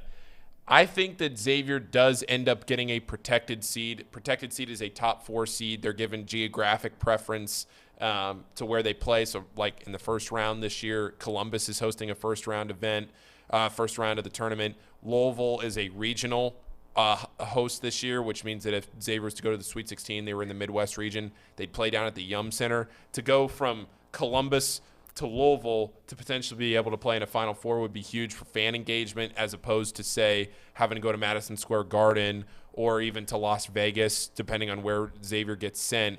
I don't think they would get sent out west, but you never know. You just never know. They've been sent out west before. They played Sean Miller in Arizona out west at the Staples Center back in 2015. I think that the Big East champion will be a 3 seed. Now, is that Xavier? I don't know. I think the Big East champion wins the Big East with 16 wins. Xavier right now is at 11 wins. They will be favored in 5 of their last 7 games, assuming everything plays out the way we're looking at it right now. Xavier will be favored in 5 of their last 7 games. The 2 that they won't will be Providence and Marquette, both on the road. I think Providence will probably catch a loss or 2 here that they won't necessarily be in the running. I think that this is a 3-horse race in the Big East right now with Xavier, Marquette, and Creighton. I don't think Providence is going to end up being a factor down the stretch, but they could maybe sneak in there and have a 4-way tie for first. There is a scenario Rick published yesterday. Somebody wrote an article about a potential for a 4-way tie for first place. But Xavier is absolutely in the best position, not only because they're first overall right now, but because of that sweep against UConn. They've already beaten Marquette. They've already beaten Providence. They have these wins over the top teams in the Big East right now that Xavier is in the best position of the teams in the Big East. I think that Xavier, or whoever wins the Big East, will end up being a 3 seed. Marquette right now is the second 4 seed in the tournament. So if they flip-flop, maybe Xavier drops to the 4 and Xavier gets the 3 seed, or Marquette gets the 3 seed. I don't see a scenario where they move up any much more, only because of the teams at the top. I don't see a lot of them dropping down. Maybe you could say that Xavier, I mean, obviously, if Xavier was to win their last 7 games Right, and win the right. Big East tournament, you're talking about them maybe being in the conversation for the top two, the top 2 seed in the tournament. That'd be an incredible resume. But that's just not realistic right now. So, especially with that injury to Fremantle. So Let me pose this question to you, and I'll pose it to the chat here for the college basketball fans that are still watching. If you had to predict, and not knowing where all these teams are going to lay out, where they're going to be, as we're going to be right around 11:30, we're going to transition over to Not Too Picky and round out that final half hour of the show. So this will be the final segment of Off the Bench. If you had to predict the final 4 teams in the NCAA tournament, where are you going? And I would like to know. So if you put it in the chat, I'd like to hear from you guys. Paul? Yeah. When I look at the final 4 teams, when I look at this college basketball, there's 2 teams that automatically I think are going to be there, and that's Alabama, who are, like I said, 11-0 in the SEC. They've won 10 of those 11 games by double digits. Then you got Purdue. Zach Edey we have on the morning line here, Paul Doherty used to say Joe Burrow is inevitable. Zach Edey's inevitable. He's going to get 25 points. He's going to get 10 rebounds. You can't do anything about that. I think Purdue's a pretty good pick to make that Final Four. Are there 2 other teams that, are at that top? I do think that Arizona has the talent and the ability to get there. They have Ballo and Tubelis, the 2 big men, maybe the best 2 big men in the country in the front court. It could be the best front court. I think Houston, depending on their region, they obviously are going to have a lot to play for because the Final Four is in Houston this year. So being able to play a Final Four basically as a home game would be incredible for Houston. They have a lot of motivation to get there, not just because they lost in the Elite Eight last year in a close one to Villanova, but because they would be able to play at home for a national championship. Basically, it wouldn't obviously be in their home arena, but it would be right down the road from campus. My Final Four as of today, I would probably I'll go with Alabama and Purdue, and then I'll give you Arizona, and then the off-the-cuff one that I think could make it that might surprise some people, I'm going to go with UConn. Wow. I'm going to say UConn out of the Big East. If they can get back to the way they were playing in the beginning of the season, they are a Final Four caliber team. The problem is that they have been so unreliable for the month of January that it gives you pause. But if UConn can play the way they did in December, right, and they played very well the other night against Marquette, which does give – now, that is that's a terrible matchup for Marquette. Terrible matchup. That's about the best pairing you could get in a conference outside of like Georgetown or DePaul, right. Which, by the way, Georgetown is not the worst team in the Big East. You watch DePaul? Would you say DePaul is? DePaul, yeah. And Xavier lost to DePaul. Georgetown is not the worst team in the Big East, and I would stand by that. Tough. They have the talent. They just can't win. They cover. Joshua Morgan said he likes Alabama, Kansas, Purdue, Arizona, and what are we doing with Kansas? Kansas is a weird team. I've admittedly have bet on Kansas quite a bit, and it seems like you have no idea what team's going to come out there. They could come out and look like the best team in the country. They truly do look like that at times. But also, they'll come out and they look terrible. Genuinely terrible. And you have no idea what you're getting at. Houston's another team. They've got the pedigree. Everyone loves Houston. They're so good defensively. And I know they're playing close games in the American, but it kind of seems like a lion just batting at a toy, right? I mean, like they just don't even seem interested. They're like, we're going to be a top two seed here in this tournament, regardless of what happens. Unless they just start losing games left and right. Houston's not a team I'm worried about, but Houston is a team that very much could win this national championship. I think they're favored to win the national championship. The other team to look at, and this I'm going to give you a second Big East team here. I'm not sure they'd make a Final Four, but this is a team that had a ton of preseason expectations. Yeah. I know where you're going. Since Ryan Kalkbrenner has come back from his he was out with mono, missed 6 games in December for Creighton. Creighton is the second best team in the country since Kalkbrenner has returned. Since December, which is what matters when you have your full team together. They're the second best team in the country. Best team, Alabama. Sure. But the second best team in the country since Kalkbrenner has come back to BartTorvik.com has been Creighton. So I do like Sir Boy Wonder. Miami's the problem with Miami, which is why I can't pick a team out of the ACC, is because the ACC is so bad this year. I mean, they are really bad. They're really down this year. And they'll get a couple teams in. Duke will be in safely. They're not in any trouble. But we're talking about a North Carolina team right now that was the preseason number 1 team. No preseason AP number 1 team has ever missed the tournament. North Carolina is very much in danger of missing the tournament right now. Probably still on the right side of the bubble, but oh man, they don't have a lot of leeway, and you could make an argument easily for them to not be in the tournament. Duke will be in, Miami will be in, Virginia will be in. I like Miami, but they're beating up on the ACC, and I don't know how much that means this year. Yeah, Miami's playing very well. Yeah. Brian B says 2 double-digit teams, seeds, will make the Final Four. Bold prediction. I don't think that's crazy, because you could see a team like Creighton lose a game here down the stretch that they shouldn't lose, end up as a 10 seed, and this again goes back to the same point I made yesterday or 2 days ago, where Xavier was an 11 seed in 2017, but they had so many injuries and ended up losing games that they should have been an 11 seed based on their resume, but they were not an 11 seeded talent wise. That's how they played out on their schedule. They get to the tournament, and you're thinking, oh, okay, this is more like a 5 seed or a 6 seed. Right. But they get in as 11 seed and just motor their way into the Elite 8. They get blown out by Gonzaga. Didn't make the Final Four, but still, I think that Brian makes up a great point. AJ's on your case, by the way. Virginia. AJ keeps you humble, Paul. His whole sole mission is to keep you humble. I do think that Virginia is better than Miami, but maybe that is because I've watched a little more of Virginia this year than I have of Miami, and they also have experience. But I have started now in the last 2 weeks to watch Miami more than I did. I hadn't watched Miami really at all until the last couple of weeks. I watched that Duke game. I just don't know what I can take out of the ACC. I just don't know what the ACC means this year, and I can't trust. I'm not picking Virginia or Miami to go very far in the tournament, but Miami is growing on me, I'll tell you that. Miami's playing well, no doubt about it. So I think we're going to take a short break, guys. Thank you for tuning in today. We're going to take a break. When we come back, we're going to start Not Too Picky. We have Schmaltz coming on.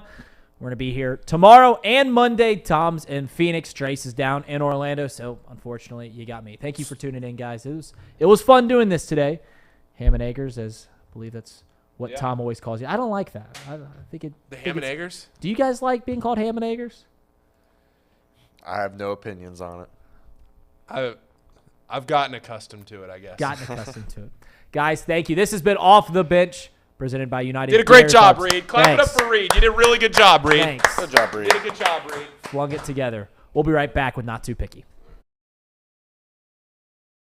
At United Dairy Farmers, we've perfected freshness in our family bakery, where we use only the finest ingredients, like thick, high-quality glazes on our signature donuts, before delivering them fresh from bakery to store every day. UDF, made for you. If your AC or furnace is struggling, turn to the experts at Bartell's Heating and Cooling. Their certified technicians get the job done right the first time. And if you need a new unit, Bartell's will give you upfront pricing with no hidden fees. Plus, ask about Bartell's 0% interest financing for 60 months. Learn more at bartellsheatingandcooling.com. Bartell's Heating and Cooling, for a comfortable way of life. Eli's Sports Bar and Grill, proudly sponsoring high school football with 3 locations in Mason, Liberty Township, and Ross, Ohio. Our 10-foot screens guarantee a great view from every seat in the house. Eli's Sports Bar and Grill, the best place in Cincinnati for sports, food, and fun.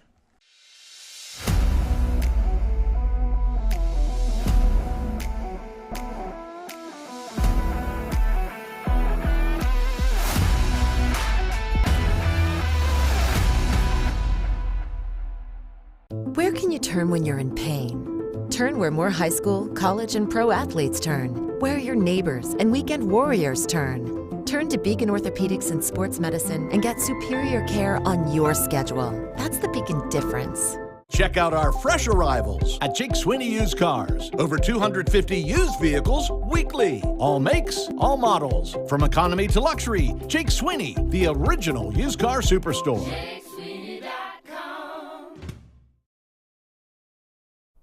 Welcome back to the show. This is Not Too Picky, presented by Betfred Sportsbook. Paul Fritzner, Reed Mouse, Casey McAllister. We do have Mike Schmaltz joining in just a minute. I feel like it's been a while since we talked to Mike, so I got him on, and he's going to go through his picks. I'm sure he'll have the Super Bowl and some other things. We will also talk about the Super Bowl here.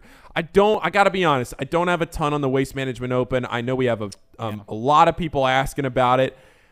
I just didn't really find anything. I looked at it yesterday for a while, but I didn't see anything that I felt comfortable enough with this early in the golf season to really get into it and dig into it as much as I should have. I don't want to speak for Mike because Mike very well could have some picks here on the Waste Management Open. So I won't speak for Mike. We are going to go through the Super Bowl. It is another big weekend of college basketball. Not as big as last weekend, I don't think. I'll go through it. Actually, you know what? It might be. Sunday, not quite as big as last Sunday, but this Saturday, some pretty decent games. And you know what? Guess what? You go through the games, and it's the Big 12 yet again. Yep. It's the Big 12. It always is. You go through this list of college basketball games, and I pull it up here. You can see it on KenPom. I don't know if you can see my screen. But you can see here on this column. It's okay, Casey. You don't have to zoom in or anything.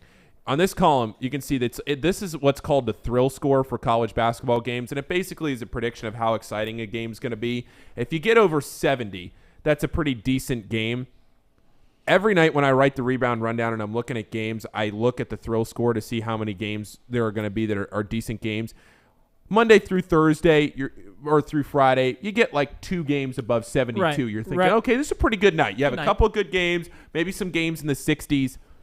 This Saturday, you have Creighton and Connecticut. That's at 81.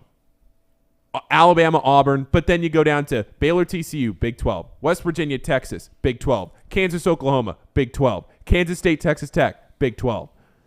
It's the Big 12, night in and night out. What a war. What a war. So good. All right, let's talk about the Super Bowl before we get Mike. Casey, let me know whenever Mike gets in here. You can just bring him in. Okay. Casey, Casey, I am going to ask for whatever you have on the Super Bowl. Yep, I'll figure something out. You don't have to go crazy on it, but just something on the Super Bowl. Yeah, let's talk this spread. I am on the Eagles, -1.5. You're going to take the Eagles. So I'm on the Eagles, -1.5. It feels like this spread should be at least a field goal, right? I mean, the Eagles are just roster rounded so much better than the Chiefs. But the spread's only 1.5, and you start thinking, like, is this a callback to when the Bucs were only 3-point dogs to the Cowboys? Just because you're like, well, they've got Tom Brady, so who knows? And that's honestly, that's the only reason that you can rationally say that the Chiefs are going to win this game is, they've got Patrick Mahomes. But it also, Vegas lays traps sometimes, and 1.5 for the Eagles kind of feels like a trap. I don't know what side we're on, is if they're just hedging all these people that are betting for Patrick Mahomes, because if you look at the money, you look at the number of tickets, it's pretty even. I mean, there's more money on the Eagles, but not a lot more. So I truly have no idea. I have been on this take that quarterbacks mean the most in the NFL. I truly believe that the better quarterback wins the game the majority of the time, and the Chiefs have the better quarterback. So if you're asking me to put money on it right now, I'm going to take the Chiefs +1.5 because I kind of want to see greatness. But I don't feel good either way. I don't feel good Chiefs-Eagles. I don't feel good on the over-under. I would lean towards the under, but that's just me. 50 is a lot of points. Is that where it's still at right now? Yes, I'm yes. looking at it. It is 51. Over-under 51 right now on the Betfred Sportsbook. I just pulled up while you were talking about that. I pulled up the bets and the money. I don't know if I've ever seen it as even right now. It's 60-40, both the bets and the money. Yeah. So another thing about the Super Bowl is a lot of these books put out these novelty props. Here in Ohio, I don't think we can bet on those. You're not allowed legally. Yeah, so the color of the Gatorade, the length of the national anthem. Coin toss. Coin toss, I think you can. Can you bet on the coin toss? Yeah, because it can't be controlled by one person. In the sense of in the sense of Chris Stapleton could hear from somebody and speed up the national anthem or go longer, whatever. The players could pick a different Gatorade cooler, or somebody could set out the Gatorade and say, here, take it. So these different gaming boards in these different states, not to get too much into the weeds of it, nobody really cares, but basically the gaming boards get nervous when one singular person can control an outcome of an event that's outside of the playing field, not like an individual sport like tennis. I'm talking about like some random runner could go up and say, hey, here's the Gatorade cooler. Right. Here's an orange Gatorade cooler. And oh, by the way, he's taking $10,000 on the side to give them that cooler. Or Chris Stapleton in the national anthem. I've wondered if people that work in the stadium for the Super Bowl, obviously Chris Stapleton's going to practice his performance or the national anthem. If they're just sitting there waiting for Chris Stapleton to perform his practice national anthem, and then however it goes, have a timer out. Second he's done, all right, we're taking the over. So there was a group of people that actually went and stood outside of State Farm Stadium last night or the night before. To hear performances? It's an indoor stadium, so they couldn't hear him. They couldn't hear him. They couldn't hear anything, but they did supposedly have the time when he was rehearsing to see if he could if they could hear it. I have heard of that being done before, where for an outdoor stadium, like when it was in Tampa Bay, you go and you stand outside the stadium and then you just hope that you can hear the national anthem performer rehearse. It's not crazy, and it's not illegal. You're not doing anything wrong by standing outside. Right. You're just standing there. You're just acquiring information. But that's why a lot of these states don't allow you to bet on it. But there are some states that do. I don't know if there's a Betfred state that allows it, but here in Ohio they do not. They do not. So, are there any props that you see, game-wise that you like? Because I'm looking at just a couple of these. I like A.J. Brown to score once for the Eagles. That's plus 120. I like Isaiah Pacheco to get his over in rushing yards. He took the majority of the snaps in the AFC Championship game. So, if they trust him in their most important game to this point, they'll probably trust him here in the Super Bowl. Him to get 50 yards. That's only breaking out a couple of times. I don't like either one of the quarterback passing props. Patrick Mahomes is going to have to get near 300 yards. Who knows what happens there? So I would lay off of that. I think it's not a bad bet to take Fletcher Cox to get a sack. 1 sack plus 200 here on Betfred Sportsbook. Not a bad little prop. Yeah, I like that. I'm looking here to see Pat Mahomes plus 130 is the Super Bowl MVP. Jalen Hurts plus 110. Nobody else is shorter than plus 1,200. So that is not a bad prop if you want to essentially get better money on the money line. So the quarterbacks win the MVP 85% of the time, I'd say. It is, especially in recent years, almost always the quarterback. And you're looking at I'm looking it up. So last year it was Cooper Kupp. So last year, of course. Last year was Cooper Kupp. Julian Edelman was it 4 years ago, but over the past 10 years, it has been the quarterback, 7% of the time? Brady, 70? Mahomes, Foles, Brady, Flacco, Manning, Rodgers, Breeze. Yeah. So if you want to think of it as you're paying a little bit of juice that someone else isn't going to go off in the game, but essentially I think of it as getting money line for the game. So if you think that if the Chiefs win, Pat Mahomes is going to be the MVP, no doubt. If now the Eagles could do a little something different. Yeah, if they win, unless the Chiefs are losing, if it's a 30-30 game and the Chiefs need to go down and score and they're on their own 10-yard line. And Pat Mahomes dumps off a screen pass to Travis Kelce, and he breaks 6 tackles and runs the length of the field to score a touchdown. Kelce at plus 1,200 might not be terrible. Right. But you're basically getting the Chiefs' money line at plus 130 with a Pat Mahomes MVP bet. And right now the Chiefs' money line is plus 105, so you're getting a little more there. A little more juice. Yeah. Or a little more money. One thing that I'm going to ask the National Football League to stop doing, can we get over the Roman numerals? I mean, I know how to read them.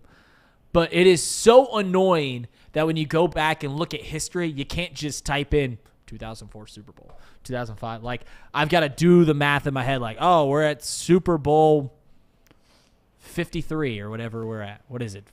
57. 57. We're getting up there. Gosh. I'm over the Roman numerals. Yeah. And the Roman numerals aren't even right some of the times. They're not? It is right now. I mean, L55. I'm pretty sure there were 2 Super Bowls a few years ago that they didn't even do the numerals right. People like were when it complaining. was like 48 and they have like five letters. L. Yeah. What would it be? XL. Yeah. V I. Maybe it was longer ago than just a couple. Now that I think about it, but yes, I don't think they did it right. I don't know. Do you like any games tonight? Yes, so that was what I was going to get into tonight. It's not a huge night of college basketball tonight, not like last night. Last night was a lot of fun. If you're talking about thrill score, nothing even above 66 right now. USC and Oregon, who cares? It's at 11 on ESPN2. I'll watch, but who else will? Northwestern and Ohio State. Give me Northwestern there. Until it fails, right? We've been fading Ohio State. What the hell is Ohio State doing? We've been fading them for their last 7 games, and until that proves us wrong, Northwestern's getting 5.5 points. So now Northwestern has a brutal schedule right now because of that COVID pause. They missed a significant chunk of what they had to do because they didn't miss a significant chunk of time, but they had to rearrange their schedule.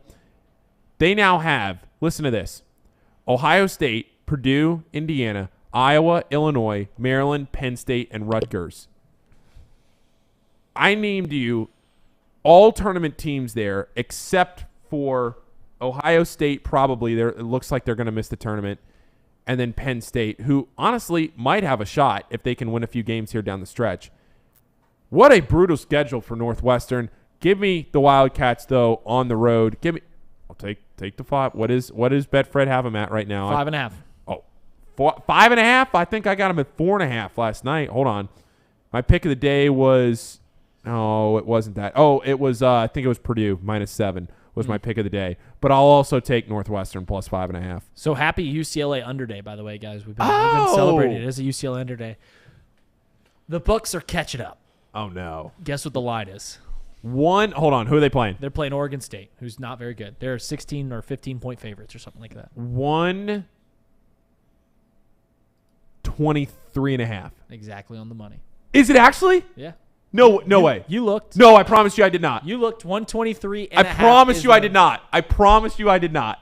There was a couple weeks ago where we got the UCLA under at 150 against Arizona. Wow. 150. And now it's 123.5.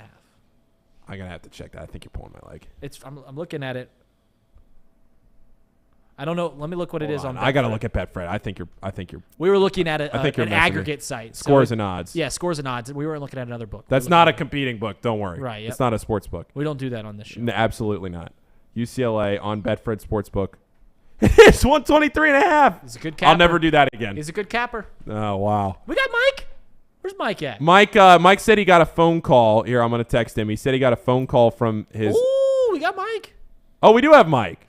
Oh, there we are. He's wearing Marquette colors. What is this? He loves Marquette. Well, you know why, Paul? Why?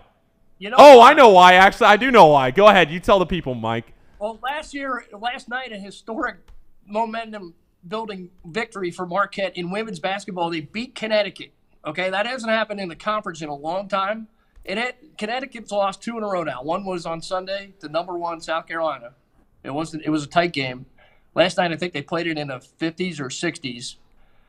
Connecticut lost. It was on the road, but they hadn't lost 2 back-to-back games since 1993. Can you imagine? Just think about that for a minute. That's how good that program is. Wow. So back-to-back games for the first time since 1993. Megan Duffy. Megan Duffy, who was a Notre Dame graduate. Go Irish. We put the Marquette stuff on today. Plus, they have some pretty smooth, gold uniforms. So, Paul, we get that game when it's here in a couple weeks at Xavier. So, hopefully they wear the gold. Yeah, that's true. Those are sharp uniforms. They are sharp. I like the shirt. I like the look, Mike. Yeah. All right. So There's a little UCLA in there too. We like little Mick Cronin.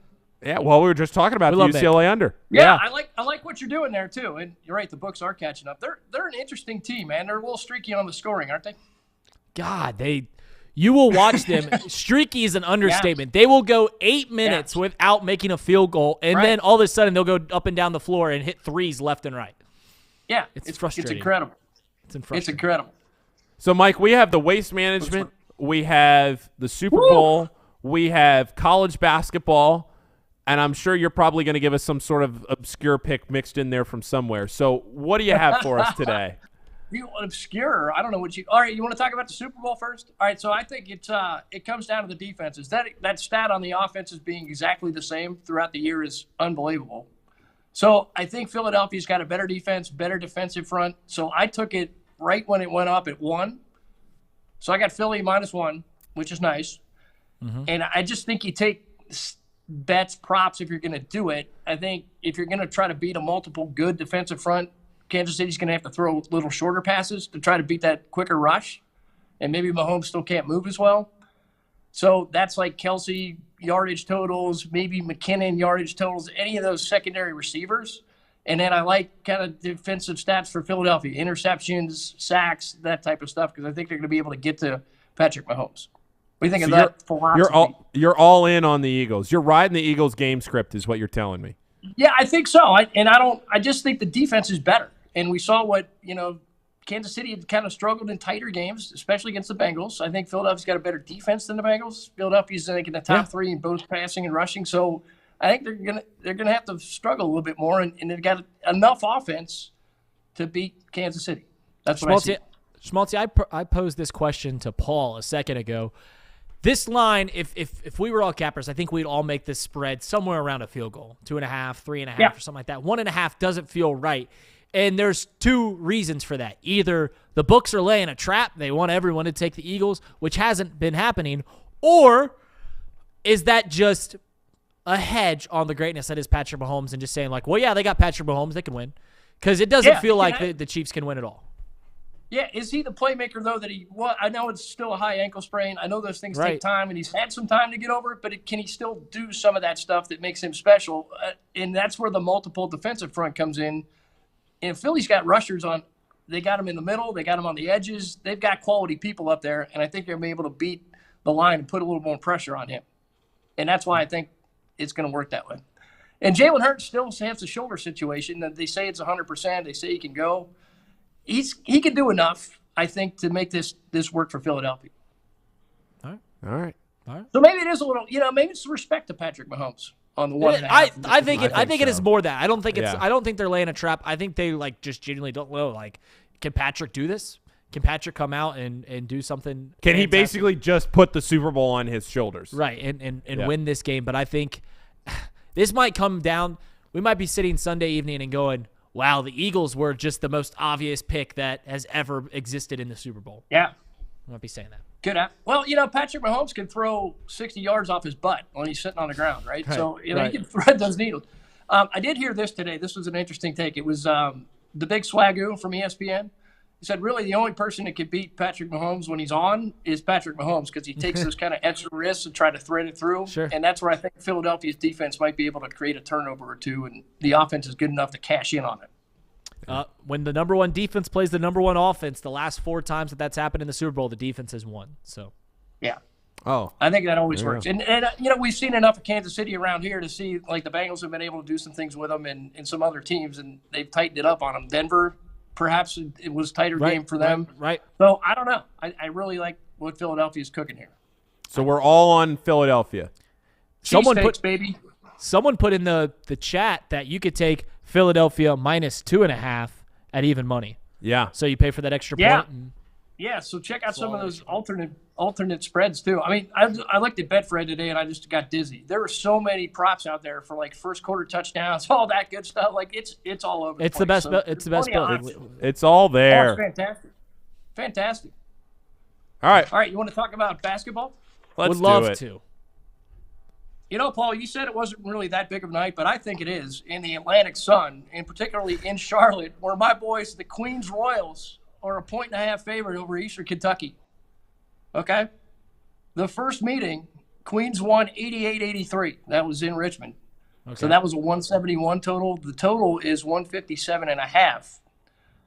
Eastern Kentucky is 3-0 in its last 3. They're averaging, the score is 73-68. Queens is 2-1 in its last 3. The score is unbelievably 67 to 66.6. So it's 4/10 off. So EKU 3-7 on the road. They average 69 points in the last 5 road games. They're 1-4. Queens is 8-2 at home, 84 points in the past 5 home games, but they're 3-2. I think Queens wins it and covers the 1.5. Okay. Who's Queens? winning? We love Queens. There is no bigger Queens fan around here. There might not be a bigger Queens fan just in general than Mike Schmaltz. I was going to say around Cincinnati, but I just think maybe in general. How many Queens fans are there? This is their first year in D1. Yeah, none. Yeah. Well, you know what happened? That first week of the season, they played Marshall, and I thought Marshall was going to kill them, and it turned out to be like an 88, 83, that kind of game. And I'm like, all right, let's check these guys out. They don't really play defense all that well, but they've been a little bit better lately. Well, so somebody I follow was talking about Queens back in the offseason, and I was trying to figure out what they were, and I was thinking, is this somebody that's going to give St. John's a run for their money? And then I realized, no, not Queens, New York. Queens, Carolina. Yeah, the other Queens. Well, there's a Queens College too. So there's another one that's Division III or whatever. That's not them. This is it gets a little confusing. But they are the Royals. Do we have a rivalry which used to be the team here?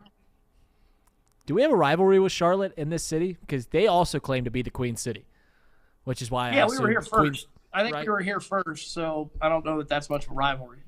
I mean, you're kind of taking our shine that way. Just get your own thing, will you? I agree. Agreed. So I lived in Greensboro for a while. They didn't like people in Charlotte because they thought Charlotte just wanted to be Atlanta. That's the sentiment down that way. So do we really have a rivalry with Atlanta? That's true. Yeah, a little bit. Go down there. Think. Scorched earth. Burn it all down. There's your Civil War history. I think it's been done. I think it has. It has. That's been done. Yeah, absolutely. All right. I've got Purdue, Iowa. How about this matchup? Anybody in on this? Yeah. So Purdue is -8 on the road in Iowa City. Purdue is scoring 74 points a game, giving up 61. Iowa scoring 81, giving up 73. So the most recent common opponent, Iowa lost 61-63 to Michigan State. Purdue beat them, Michigan State 77-61. So Purdue scored in the 80s 7 times and only once in the Big Ten. Purdue's last 2 road games were 5 points. One was a win, one was a loss to Indiana, obviously. So I think you try the over here at 149.5 and -110. I like the over there. I like the over. Yeah, I like the over. I like the over there. I like Purdue a lot in this spot too, especially coming off that loss against Indiana. I like Purdue to rebound here. 8. I saw it at 7 last night, so that means it's trending in the direction of Purdue, which makes me worry about Iowa. But I think points. Take the points. Take the over. I think the over has hit in Iowa. I don't know if Schmaltzy said this, but I think the over has hit like 5 straight games for Iowa. They score a lot of points. They score a lot. I think it's hit like in 5 straight games. That was courtesy of Betfred Sportsbook. Told me that this morning. Fran McCaffrey. Yeah. There you go, Fran. But Purdue 61 points. They're only giving up 61, so it's better defense. Yeah. Figure it out. Whatever it is, it's going to be close. It'd probably be around like 6, maybe 3 or something like that. Okay. It's going to be a tight one. I think Iowa's 2, Indiana's 8, something like that. Here's the big one for you, if you can find it. Okay? South Carolina's #1 team in the country. They're playing Auburn. Whatever the spread is on South Carolina, take it. It was a 92-42 South Carolina victory in the first one. So I think that is some really low-hanging fruit here for your Thursday. All right, we love it. Love it. We love it. Love it, Mike. Go get them, fellas. Let's go. Thanks, Schmaltzy. All Let's right, go. Schmaltzy. Let's go. Take care, guys. Schmaltzy, have a great weekend. He's the best. He's the best. We said that about all 3 people that have joined the show. Well, they are. That's why we they all are have the on. best. They are the best. I have a rebound rundown interview to do at noon. So do we have any more business to take care of here today? No. Well, we got to get to Casey here in a second, but just we put our picks out every day on Twitter. I don't have the exact number of how many units we're up or how many picks we are, but we've been putting out a card every day for the past 3 weeks. And to my knowledge, I got to go back and double check this. Out of 20-something cards, we've only had 3 to 4 losing cards. So if you took every single one of our picks, parlay, Casey's prop, and then our 2 picks, you'd be up a lot of money right now. So we put that out around 4 p.m., 5 p.m. We like to see the way that the lines move before we put that out. Yep. But just a reminder, we do put a card out there. Yep, we do. Casey? And Marcus Brogdon. The Malcolm, he He did it. He did it yesterday. My props since we've been adding them are like 3-1. 3-1. Sharp. Like that. Get that boy a knife. He's a sharp better. I'm just saying. I do not have a NBA prop pick for you guys today. I am going to do the last NFL parlay of the season. The season ticket parlay. The season ticket parlay here. It's plus 1,000 on the Super Bowl. I got the Eagles -1.5. Okay. I've got Jalen Hurts to rush for a touchdown. Okay. Isaiah Pacheco to run past 45 yards, so a little bit under what his prop stat is at. Patrick Mahomes to rush for 15 yards. That ankle ain't bum. You kidding me? You kidding me, guys? Don't be clueless on that one. He's not hurt. Then, just to kind of give it a little fluff, Patrick Mahomes to throw for a touchdown and Jalen Hurts to throw for a touchdown. Nice. That's it, guys. That's it. That's it. That's That's your season tickets right there. Right there. Put $100 on it. Get season tickets. Season tickets. All right. Thanks for listening, everybody. Reed, you did a fantastic job today. That was a lot of fun. We will be back tomorrow on Friday at 10 in the morning. Same on Monday. Same schedule. Monday we'll have a lot to talk about with the Super Bowl. We talked about maybe getting some guys on to talk about the Super Bowl tomorrow. We'll see. We don't want to exhaust everybody right away, but we do have some people to bring on. Talk to Super Bowl. Get your gambling picks. Everything else. So we'll do that tomorrow at 10. Same with Monday at 10. We're holding this office together. Thanks to everybody for listening. This has been Not Too Picky and Off the Bench, both presented by Betfred Sportsbook and UDF. Thanks to all of our sponsors, Pawnee Water. Yeah. We love you, Pawnee Water. We love you, Pawnee. We love you, Pawnee Water, PAHHNI water.com. Thank you, Pawnee. And we will talk to you. Uh-oh. Oh, my God. What Casey. What a snag. You kicked off the Chatterbox Holy softball team cow. after that. I mean, you had to go deep. That's all you had to do. You had to go deep. I don't know. I was just getting it over there. You were down there somewhere. Screw it. Thanks, guys. This has been fantastic. Thanks, everybody. See you later.